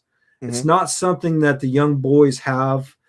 Because they want to go fast. Everything that they want to do is they've done it before. They want to go fast. And so I have to kind of change my tones and kind of slow down the class. So that way they're not, shooting so fast that their groups are kind of like this big around, so I try to use my voice and my tones to kind of control the tempo of the class. And, it's fun. I truly enjoy what we do. And I'm hoping that, it takes off the way I envision and to be able to go all over the country and, get others involved and just see the impact that we're going to make is something that really excites me. And so, that's a great question, Paul. I appreciate that one. It's always hard, because it's like, what we do is so important, because the most vulnerable citizens that we have in our country are our kids. And they're obviously the most important because they truly are the future of our country. And so there's a lot of misinformation. So it's our job, especially as an organization, to make sure that they have good information. So when it's time, they can make good decisions. And hopefully, we can save lives along the way and get them involved. And they can be the stewards of the next generation. That's kind of our goal. And thank goodness they've got somebody to give them the right information too. Again, I mean, that's what this is all about, right? I mentioned that earlier. If you're not willing to talk to your children and give them the right information, they're going to get information, right, wrong, or indifferent, from somebody. And so if you don't have it, then find somebody like Derek that does have it when it comes to firearms, and not just firearms, as we found out. I mean, video games and bullying and just social interaction. Find somebody that's going to give them the proper info so that they can make informed decisions, right? And learn how to think critically. We don't want them building their life skills and their decision-making process on misinformation. Whereas if you watch the news, that's what you're going to get, is misinformation. Some of it's mistaken, some of it's flat out intentionally misleading, and some of it's a bald-faced lie.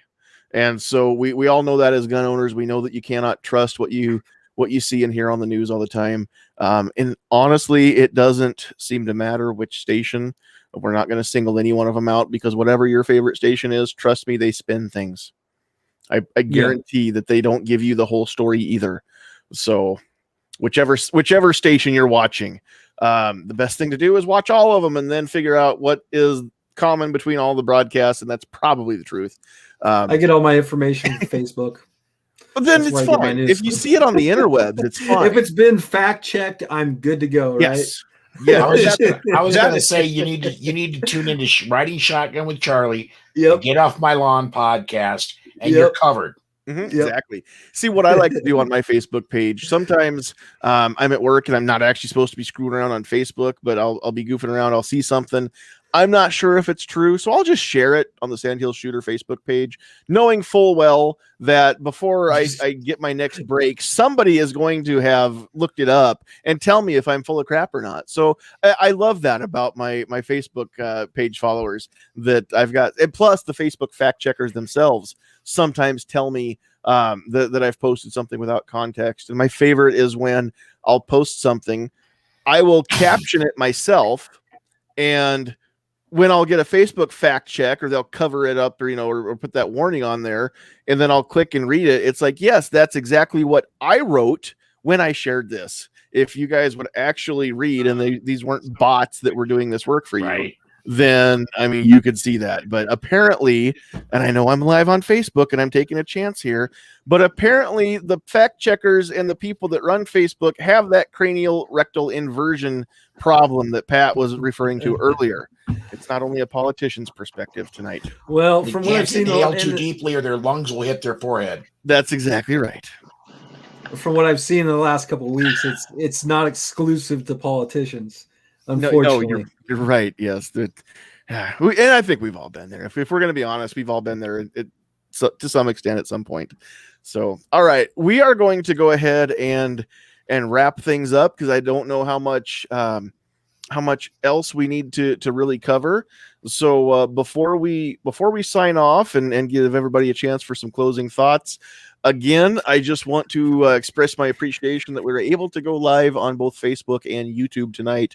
And this week's episode is sponsored by Riding Shotgun with Charlie, which is this guy right here. He's also the Gungram guy. So if you don't know him from Riding Shotgun with Charlie, then maybe you've seen the Gungrams. And if you don't know what a Gungram is, then you need to go check out the Gungrams. And we'll get him to mention what that is here in just a second. But Riding Shotgun with Charlie is a great interview show that brings you right into the heart of intimate conversations, where you can be a fly on the rearview mirror. The show's host, Charlie Cook, which looks like that feller on the top right corner of your screen tonight, talks freedom, firearms, and anything related with guests from all over the country. Filmed within the safe confines of Charlie's Stagecoach, passengers open up about their lives and what is on their mind. Riding Shotgun with Charlie is available on YouTube, Gunstreamer, and the OpsLens app, and most popular podcast platforms. You can visit Charlie on the web at ridingshotgunwithcharlie.com. Make sure you check out the swag page, get the cool stickers, and help send his stagecoach across America, because even though COVID derailed that plan last summer, you still, I believe, have the plan on eventually getting your stagecoach from one coast to the other, correct? Absolutely. This is I want to make this an ongoing thing. I've been to 20 states east of the Mississippi and 6 states west of the Mississippi. And I want to knock out the rest of the states east of the Mississippi, and I need to get to more states west, which are in the works for the summer. There may be some plans to come out this direction, possibly. Yes, we can't jinx anything, but true. maybe, just maybe. I kind of have to brag for a moment. You know, Charlie Cook was able to drive Alan Gottlieb's Corvette in a couple weeks ago, and that was pretty amazing to be behind and just to kind of see him. It was pretty cool to watch. So wow. Now it was cool. I'm jealous just because I've never driven a Corvette of anybody's Corvette, let alone Alan's. So did you set the cameras up and do an interview from his Corvette? Yes, I did. Actually, it's episode 100, which is coming out 1 week from today. Alan Gottlieb is my guest. Derek, or my passenger. I usually put a camera on the car, on the hood. But what I did this time is I made Derek my, follower. That was the paparazzi. There we go. So put a camera on Derek's truck, and I was driving around Bellevue, Washington, and Derek was following me, and it got a little interesting here and there. There's a lot of construction in that area, so I tried to keep up. It was really, really cool to go through and watch the footage and be like, holy crap, I can't believe I'm driving Alan Gottlieb's car around.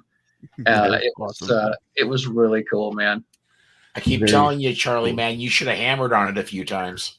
I know. I know. Now, we all know what happens, though, when you drive fast to try to get away from the paparazzi. It did not work out so well several years ago in England. We're not going to do that stuff because we cannot afford to lose any of our princesses, including Charlie. So, what are you trying to say? What? I mean, what? Sorry, asking for what? Yeah. It's not me. I got to tell you, I learned Alan Gottlieb has his hands in so much stuff. Mm-hmm. And he, legit, he's 73 years old, I believe. Mm-hmm. To replace him, it's going to take about 4 people working full time to replace all of the stuff that Alan Gottlieb does. I think what's really important right now is to support, good organizations that are doing good work on our behalf. Second Amendment Foundation, Firearms Policy Coalition. They're doing tremendous work on our behalf. And Alan Gottlieb, I mean, he's my hero. Just seeing the things that he's been able to accomplish is pretty amazing.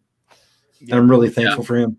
The only thing I'm not entirely sure the man can do is rest. He doesn't have time.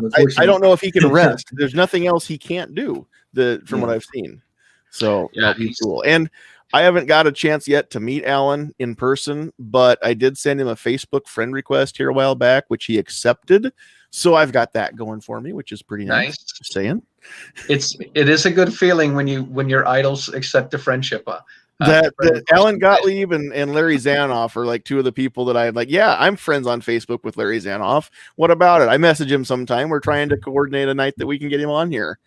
That's awesome. Speaking of busy men, he's a very busy man too. So yeah, Stephen Williford's another Facebook friend that I've got that I like to name drop every now and then. So oh my gosh, and then a lot of people don't remember that name, but just look up Stephen Williford and you'll remember. I promise. Check out Charlie Cook's interview with yes, that is one of my favorite all-time episodes of your show, Charlie. Absolutely amazing. Stephen Williford's interview. Yeah, just to drive him around and hear him tell his story. Yeah. Oh my God, this is the second hour that I've been the quietest, other than that one. Wow. Yeah. No, that was awesome. And he did it barefoot. I'm in disbelief what happened. And it's my amazing. gosh, he's got a new YouTube channel that he's called is it Barefoot Defender? Barefoot Defender, yes. And he's got a nice caricature of himself on there, and it's pretty cool. Let me find that real quick while we're doing that, because I just subbed to it here not too long ago. So I'm going to throw that link up as well into the chat here on both sides.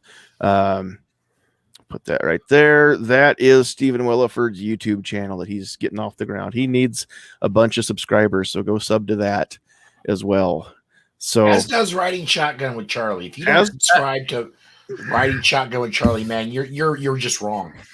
Well, and honestly, I mean, we need to get subscribers for everybody.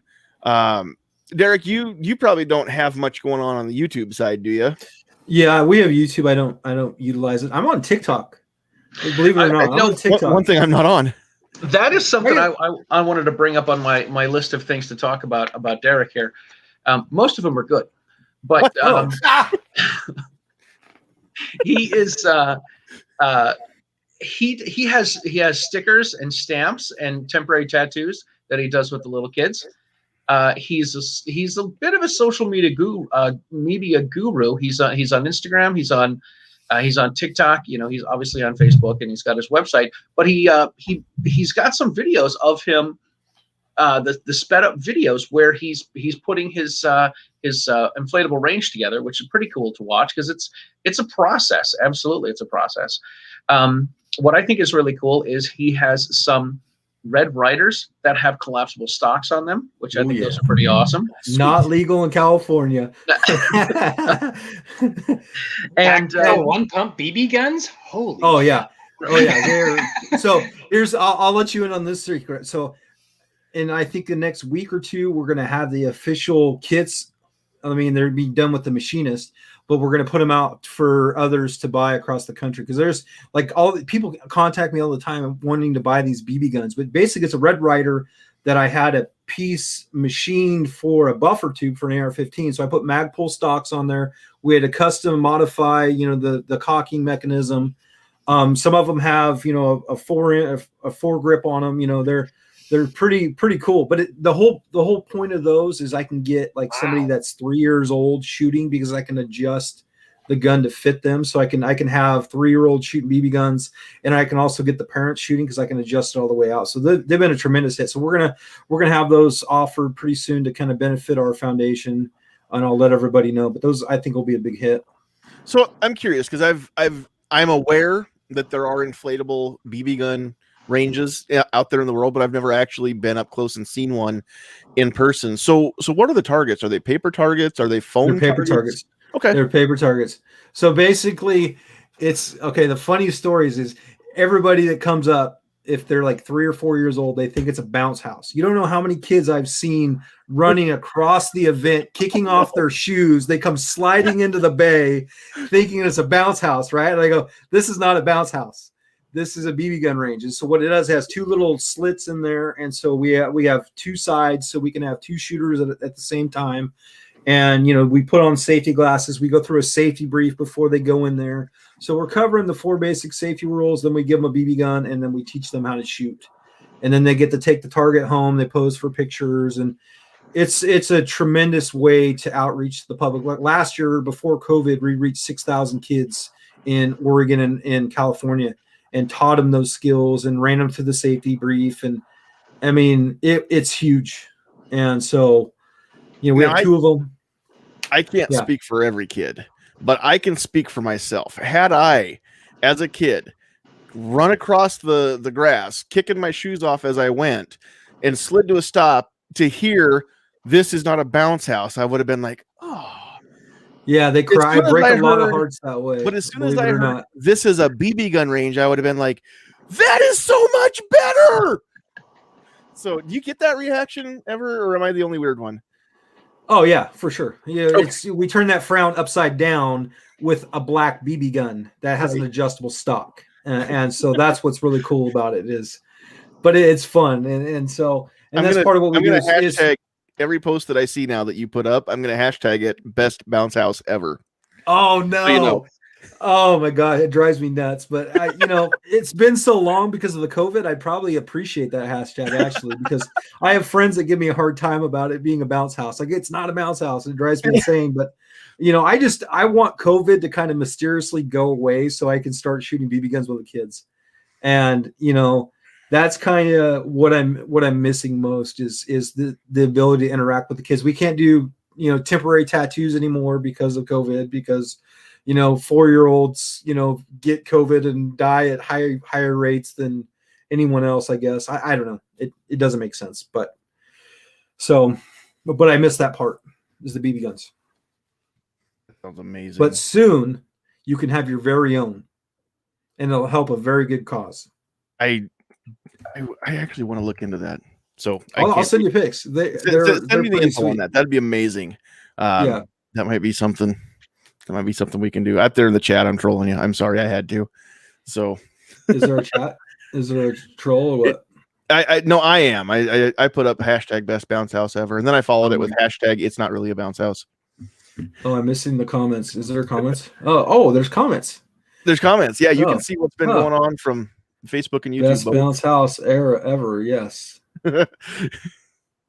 So yeah. So right. Gabriel, if you're still there, send me a message with pictures of your kid with the MG42. I want to see that. Yeah, no kidding. Because pics or it didn't happen. Hashtag. Right? Clearly, he's not taught the 3-year-old to load it, but maybe they can get a picture posing with it at least. Okay. All right, we're gonna wrap this up because it's getting goofy now. So real quick here, we'll just go back around the horn and let everybody have any closing thoughts. Pat, we'll just with you. Any closing thoughts? And I did post your channel link earlier in the chat, so people can check that out as well. So what's going on your channel lately? Yeah, just me and the wife shooting our new compact carry guns, the Smith Plus and the Ruger Max 9. Yeah, enjoying them very much.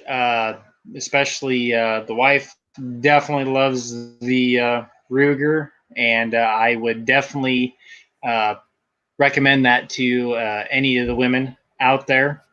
And but yeah, no, not much. Just trying to get ready for the planting season, calving, and yeah, teaching the kids how to count via ammunition. Right. That's the best way to never have to load your own mags again. That's awesome. Yep, exactly. All thanks for having me on, and thanks for everybody being on tonight. Thanks for joining us, Pat. All right, Charlie, any closing thoughts that you want to have, and where can people find you? I just want to say thanks for having me and listen to Derek tell his story and share all the great things that are going on with him. And it's great to see everyone. It's great to see Paul and Pat, and obviously to see John again. So thank you very much for that. Everybody can find me and the Riding Shotgun with Charlie on YouTube. So please subscribe to that channel. You can listen to it in podcast form as well. Next Tuesday, as I said, is episode 100 with Alan Gottlieb and me driving Alan Gottlieb's Corvette. And I was at the Florida Carry event before and I got 5 interviews down there. And then I went to Seattle and I got 5 interviews in Seattle. And I'm doing something. I'm getting out of my comfort zone a little bit. And I think for the next 3 months or so, I'm going to be putting out shows every Tuesday. Wow. So yeah, it's a little bit of an undertaking, but this is what it's about. So I've got content, and I want to get it out. I don't want to tell people, oh, I interviewed you in March, and when's it coming out? It's coming out in August. Right. So I'm curious, and I don't know if this is if it's okay to pull the curtain back a little bit or not here, but when you put up an episode, how many hours have you spent on editing that particular episode on average? It's honestly it's somewhere to get everything set up to write 600 words for a show description for AmmoLand, to edit the show, to put all the links in. I send out a busy mail to all of my clients and my gun students. It's an easy 5 hours. And I know it doesn't sound like a lot, but you're sitting there like, okay, what can I do here? What can I do here? When should I, where the conversation's kind of slow. So maybe I should get some of the video of Derek driving, behind us. Or if somebody mentions somebody else that's been on the show, I like to try to put up some titles with that person and make sure I put a link to them. If there's something, something relevant, like we had someone from Pack and Neat, which is they make little, they're not go bags for purses, but it's a little go bag for a purse. It's not a holster necessarily, So, I get on their website and say, okay, well, where's a picture of their product that I could put on here, and I got to trim it up and put it in the video. And I always get pictures of, I try to get pictures of me and the people I interview in the car and maybe outside the car, and include those in like the thumbnails and sometimes in the shows and stuff. So it's a lot of work. I mean, it's obviously not 40 hours or anything crazy like that, but it's a lot of time sitting there and thinking, and what can I do here? What can I do there? And it's time consuming, but it's fun and it's nice. I don't, this sounds really weird. The way I edit everything, I only watch one camera, and I don't really watch the show until I go back and watch the show. Like I don't, this will be me, this will be that person, the camera on them, the camera's on me, we're going to zoom in on them. And I don't check it out until after I'm done with it.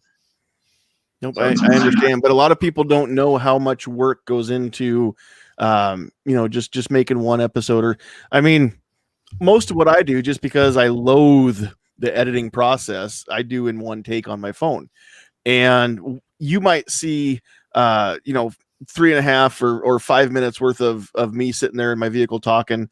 But what you don't see is the half hour I spent with bad takes trying to get that one take that was good from start to finish that I actually, use as my final product. And yeah, I mean, a lot of people don't know, unless you've started to do this, how much time and effort really it takes to doing this. Now, having said that, if you've ever thought about just turning on your camera, do it.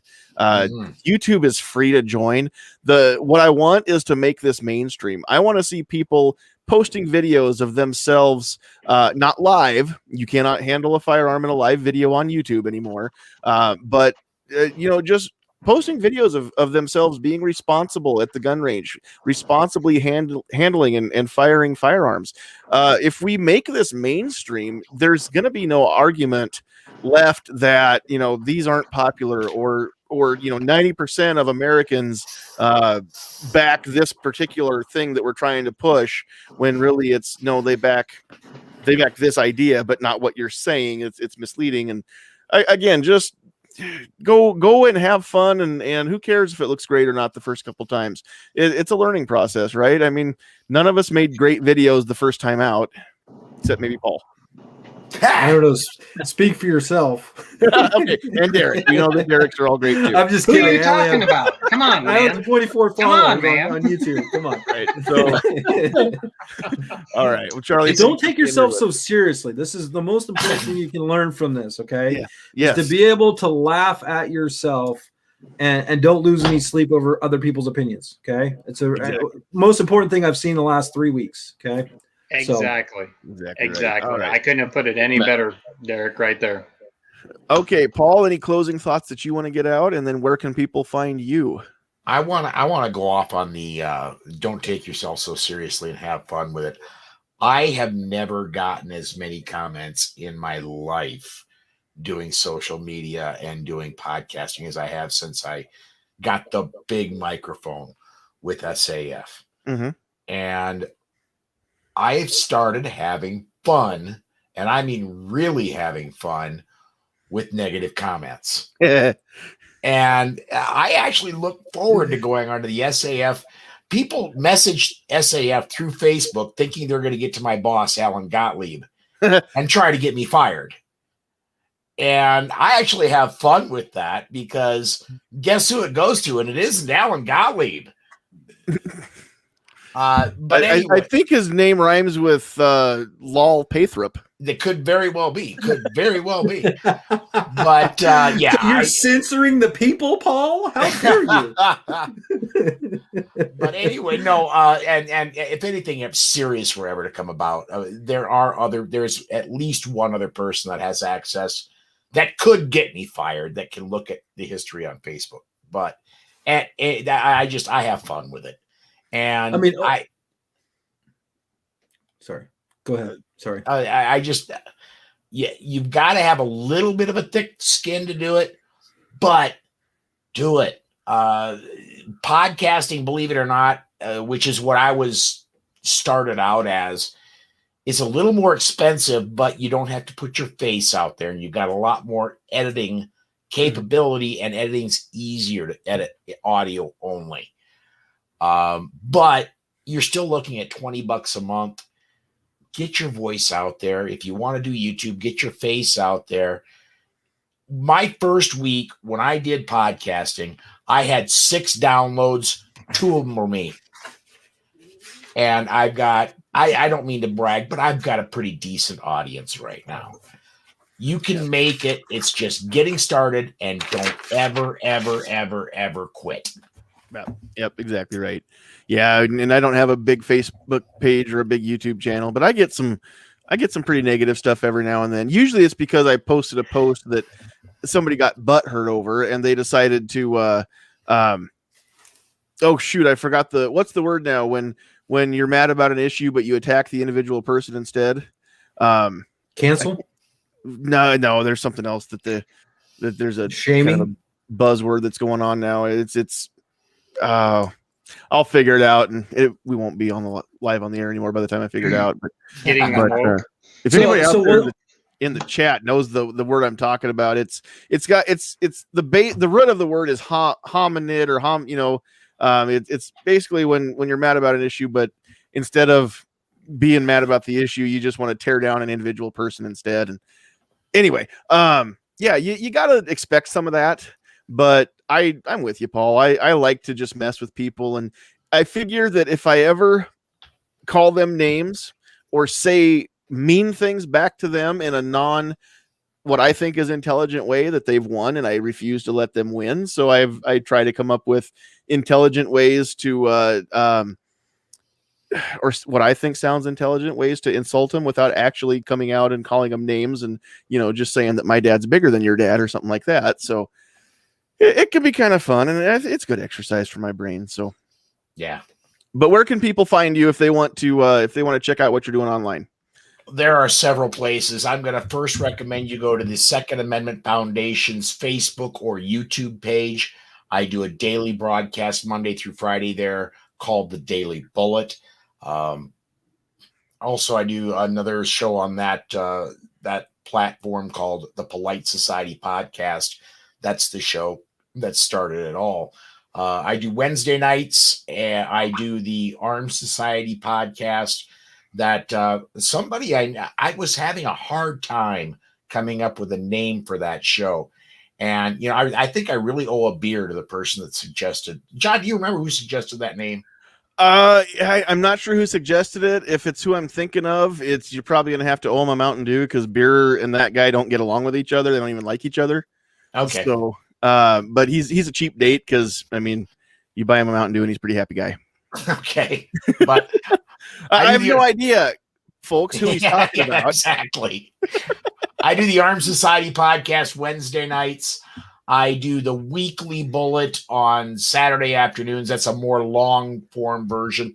It's kind of like Meet the Press, but only strictly about guns. Me and 2 other people in Second Amendment Media, and we interview a third person who's doing something to promote our rights.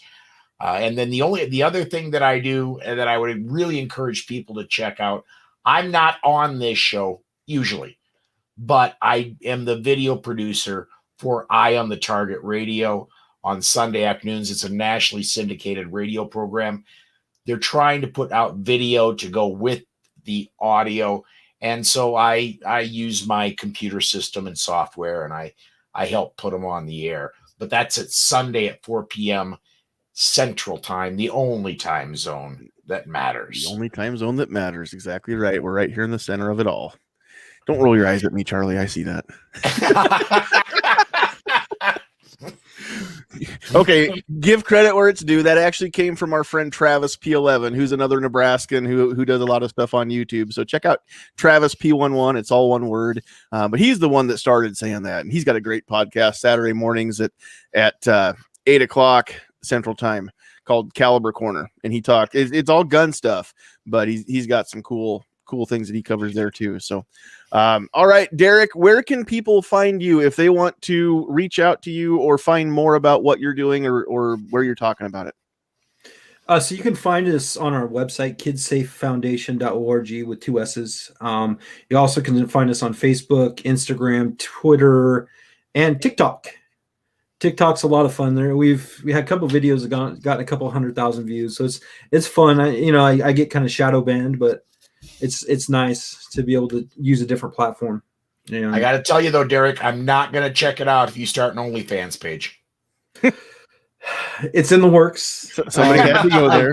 I'm just kidding. It's not in the works. If anybody doesn't know what that is, it's fine. I don't know either. So I think if Derek started an OnlyFans page, he would only have It'd be one fan. It'd be me.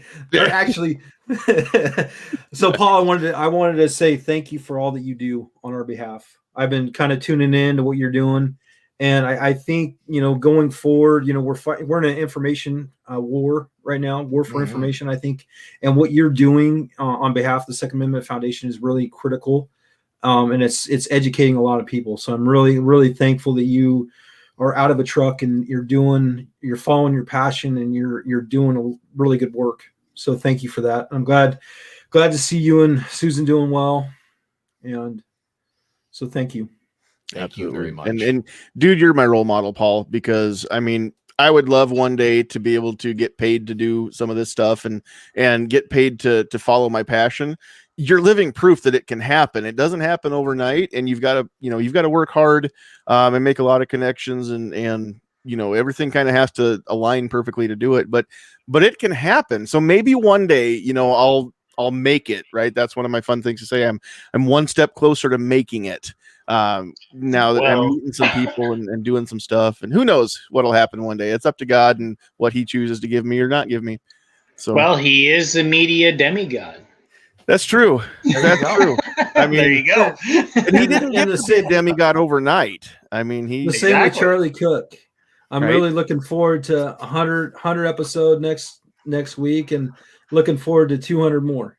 So just keep going, man. That's right. Well, so I'm really important.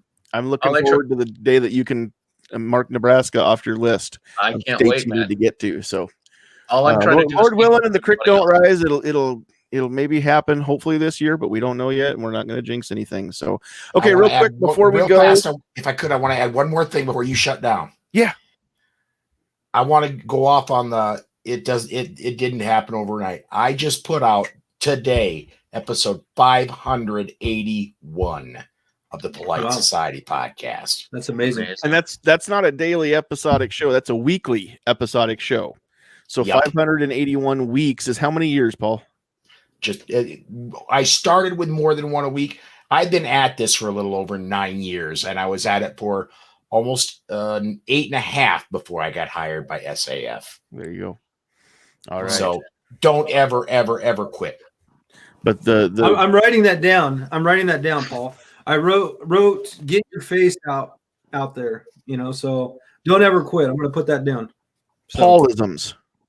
Yeah. We'll call them Paulisms. There you go. Also write down, do not start the OnlyFans page. Oh, so do start it? So reverse psychology here? What? Yeah, don't touch the hot burner and don't start the OnlyFans page. Yeah. I'm just kidding. Okay. Before we go, I do want to do a little bit of NFOA stuff. The hats are now available that you can go order them. T-shirts are available, and quarter zip pullovers are available. And I've got the hat. I was blessed enough to get one of the prototypes so that I could put this thing on social media and show it off to people. So I've had this for a few weeks. I haven't yet seen a t-shirt or a pullover in person, but they look like they're not so much a sweatshirt material, but kind of just a light jacket material pullover. Not like a windbreaker type thing, but they look really cool. I don't have those links handy that I can throw them over in the chat, which I kind of wish I had those right now. But if you're on Facebook, go to Nebraska Firearms Owners Association Facebook page. If you're not on Facebook and you want to support that stuff, go to nebraskafirearms.org, and you can click on it's a fundraiser is how we're wording that, because we're a nonprofit as well. We're a 501c4 nonprofit, so we can't sell these things for profit. They are for fundraising. We will be using this money for events. I can't talk about it too much detail, but we've got a diversity shoot. You may have heard of those going on in New Jersey and right now Pennsylvania with our friend Tony Simon from The Second Is for Everyone. We do have in the works, we're working on a diversity shoot in Nebraska this summer. No dates or times yet that I can talk about, but again, Lord willing and the creek don't rise, it's coming. So I can't wait for that to happen. But that's kind of what some of this stuff is going to is, again, I mean, we have to spend the money that we get in, but we're going to use it for things that will actually advance not only legislation in Nebraska, but education and awareness, and see if we can get a few more people into the fold of the gun owning family who maybe thought that guns are bad or that guns are not for them or they shouldn't own them, or whatever their political leanings are, or racial or sexual preference or anything like that. We don't care who you are. We want you in our community. Anybody that thinks otherwise, in my mind, they're thinking wrong. So go check that out as well. If you are in Northeast Nebraska, or you can get to Northeast Nebraska, April 27th, we will be doing an event here in the town where I live, Norfolk, Nebraska. For those of you not from Nebraska, it looks like Norfolk. 5 to 7 p.m. at the city library on April 27th. It's a Tuesday, I believe. We'll probably end up bumping this show. We'll either move it to Thursday or we'll skip it because I don't know for sure what's going on yet with the stem cell transplant for my wife that I've talked about before. I don't know the exact dates when we're heading to Omaha. So maybe we'll be going to Omaha that same week. I don't know yet. If that's the case, no show that week. Otherwise, we'll do it Thursday night. But 27th of April from 5 to 7 p.m. It's just going to be this is who we are as Nebraska Firearms Owners Association. This is what we do. If you want to help, this is how you can help. These are the bills that were introduced in our legislature in the state of Nebraska this year. This is what's happened with them so far. This is how you can help get some of these passed or get some of these blocked or whatever is the case. And just kind of a general Q&A. But I'm learning that a lot of people out there don't know there's a Nebraska Firearms Owners Association that actually goes to bat for them every time there's a gun bill that comes through our unicameral in Lincoln. And we're all volunteers as well. We don't get paid anymore to do this than what Derek's getting paid to do Kids S.A.F.E Foundation. I mean, we're doing this because we believe in the cause and we love our state, we love our firearms rights, and we want to see them preserved. And we understand it's not about the guns, it's about the rights, and it's about the principle of not compromising is really what it's about. So and I will post that right there. That's the $1 million statement right there. Yeah. Not one more inch. And what I've got friends who don't feel the same way that I do about firearms, and I don't know how else to explain it. The problem is on social media, it's not the right place. Some of these people I could have a conversation with face to face where it's just the two of us. Social media is not always the place to have the conversation. And sometimes when you see me having a conversation on social media, I understand I'm probably never going to change the mind of the person to whom I'm talking, but I'm also saying things for the benefit of who else might read them. And so it's not always that I think I'm trying to, sometimes I understand I'm fighting an unwinnable battle, right? But the strategy may go a long way toward the tactics may go a long way towards the strategy. I get those mixed up because I'm not a veteran and I don't understand fighting a war, but I do know that I might be willing to fight a battle that I can't win to advance the cause of the war itself. Right. And there may be more people who see what we've said and how we say it. And keep in mind, when you're on social media, you're not only talking to the person that you're talking to the whole world, and everybody's looking. So I think that's all that I need to run down there. Once we kill the live feed, Derek, you don't have to jump out right away unless you've got to run, so you can hang out and we'll wind this down because I got a few other things I want to talk about maybe when we're not on the air. But I got a question for Paul actually off the air. Okay, so. Cool. Pat, do you have the list handy? Did you keep one of those going? Yes, I did. Tonight we had Keith Gregory, 7 Wonders. Sorry, throat's a little raw tonight. MKJO, the Polite Society podcast / media demigod in here and out there. Calaveras 32 special, both in here and out there. We had Gunpowder Beauty, Sandhills Sweetheart. Special thanks to her for even being on tonight, because I know how she was feeling last night and tonight. So prayers are going out to her. We appreciate that. And M. Gabriel. I was not on the Facebook side tonight, so maybe John knew there was a couple people out there, so maybe he can take that over. And I'm not seeing any Facebook posts that came through besides the ones that I put up there. So I don't think we got anybody over on the Facebook side tonight, or they were and they just didn't want to comment, and that's okay too. But if you don't comment, then we don't get to say your name. And yeah, I know there was a couple people out there tonight that were just sitting back and listening tonight. We're on a side chat with me, so that's totally cool. But anyway, Absolutely. Thanks for everybody showing up tonight, and take it away, John. Absolutely. And also, let's see here. I hate going on the air and begging people for money, and I would never beg you for money. If you want to help what we're doing, first of all, NFOA, I don't have a problem at all asking for your money, because we will use that to fight for your rights as Nebraska gun owners. And if you're not from Nebraska, then I get it if you don't want to support us, but you can do that, nebraskafirearms.org. And there's a donate now button on there that you can do that. If you want to support what I'm doing on my personal stuff on the Sandhills Shooter page on Facebook and YouTube here, that's cool too. If you want to part with your hard-earned money, then the best way to do that is go to patreon.com/Sandhills Shooter and become a Patreon patron. For as little as $1 a month, you can help us out. You don't have, there's no contract.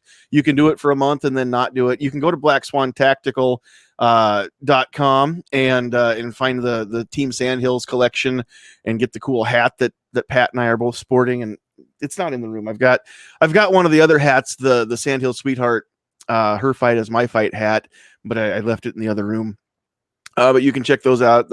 We've got the t-shirts, we've got the hoodie, all that stuff too. I just so you know, I don't get that stuff for free either. I went and bought my own just so I could show it off. But if you want your own, go there and check that out. And here's the thing: if you don't want to part with your cash and you still want to help, the biggest help that anybody can do is share the link. Get these conversations out to more people. If you liked what you heard and you liked what you saw, then there's a good chance you know somebody else that will like it as well. So go do that and get this out to everybody, especially tonight, where it's not just my opinions that we're voicing here. I mean, we've got the Kids S.A.F.E Foundation. We really want to get the word out about what they're doing. It's good things. I mean, honestly, that's one of the things the other side likes to harp on, right? It's for the children, right? I mean, do it for the kids. If one child's life is saved, it was worth it. Well, I tell you what, if you teach kids how to deal with firearms, or rather how to not deal with firearms, whatever is the case, then you're going to save a lot of lives. It's not just going to be one kid's life that gets saved. And so honestly, again, I'm going to guilt you into this a little bit, people, but that's okay. Go out there, check out KidsSAFEFoundation.org and spread the word about what Derek's doing there too. Do it for the kids. Honestly, for the kids. Why would you not? Okay. If we save even one kid's life, then it was worth the time that you took to go check out the website and help them out. They're a nonprofit as well. So any money that you send them, that they're going to have to use it. It's not going into anybody's budget for their suits or their Christmas vacations flying off to some tropical island, right? Same way with what we do with NFOA. The money that you give us, we will use for you. And the money that you give Kids S.A.F.E Foundation, Derek will use for the kids. You have my word and his both, I think. So. Yeah, I mean, every penny stays inside the program. We do not have, everybody's a volunteer, so we're solid financially, because we have a lot of good dedicated volunteers that help with us with the choices that we make. Good deal. Yeah, but that doesn't mean that you can't use another $1 or $5 here or there. Oh, we didn't talk about the van project. I mean, we do need funding, but it's going to be used for good. Yep, exactly. All right. So with that, we are going to go ahead and close this up. So on behalf of Calaveras 32 Special, who was not able to stay with us the whole time, on behalf of Pat and Lily and Ashley's voice, even though we didn't have her face on the air tonight, on behalf of Riding Shotgun with Charlie and Paul with Polite Society Podcast and Second Amendment Foundation, especially on behalf of Derek and Kids S.A.F.E Foundation, and of course on behalf of my beautiful bride, Sandhills Sweetheart, and myself, thank you very much for giving us your time and watching and listening to the things that we had to say tonight. Again, please hit that like button, hit the subscribe button, share the crap out of the link for this video, would you please? Let's get the word out there that there are people that are doing good things to combat all that negative info and misinformation that's out there in the world. So it's been great. Thank you guys for watching. God bless you. Without you, there's no sense in doing this. We could have just had a phone call and talked to each other without including the world. So you guys that are watching really are the reason that we do this. It would be dumb to do it without you. So we're very grateful and thankful that you give us some of your time, which is even more valuable than your money to me. So thanks for that. But you know what time it is, guys? You got to go.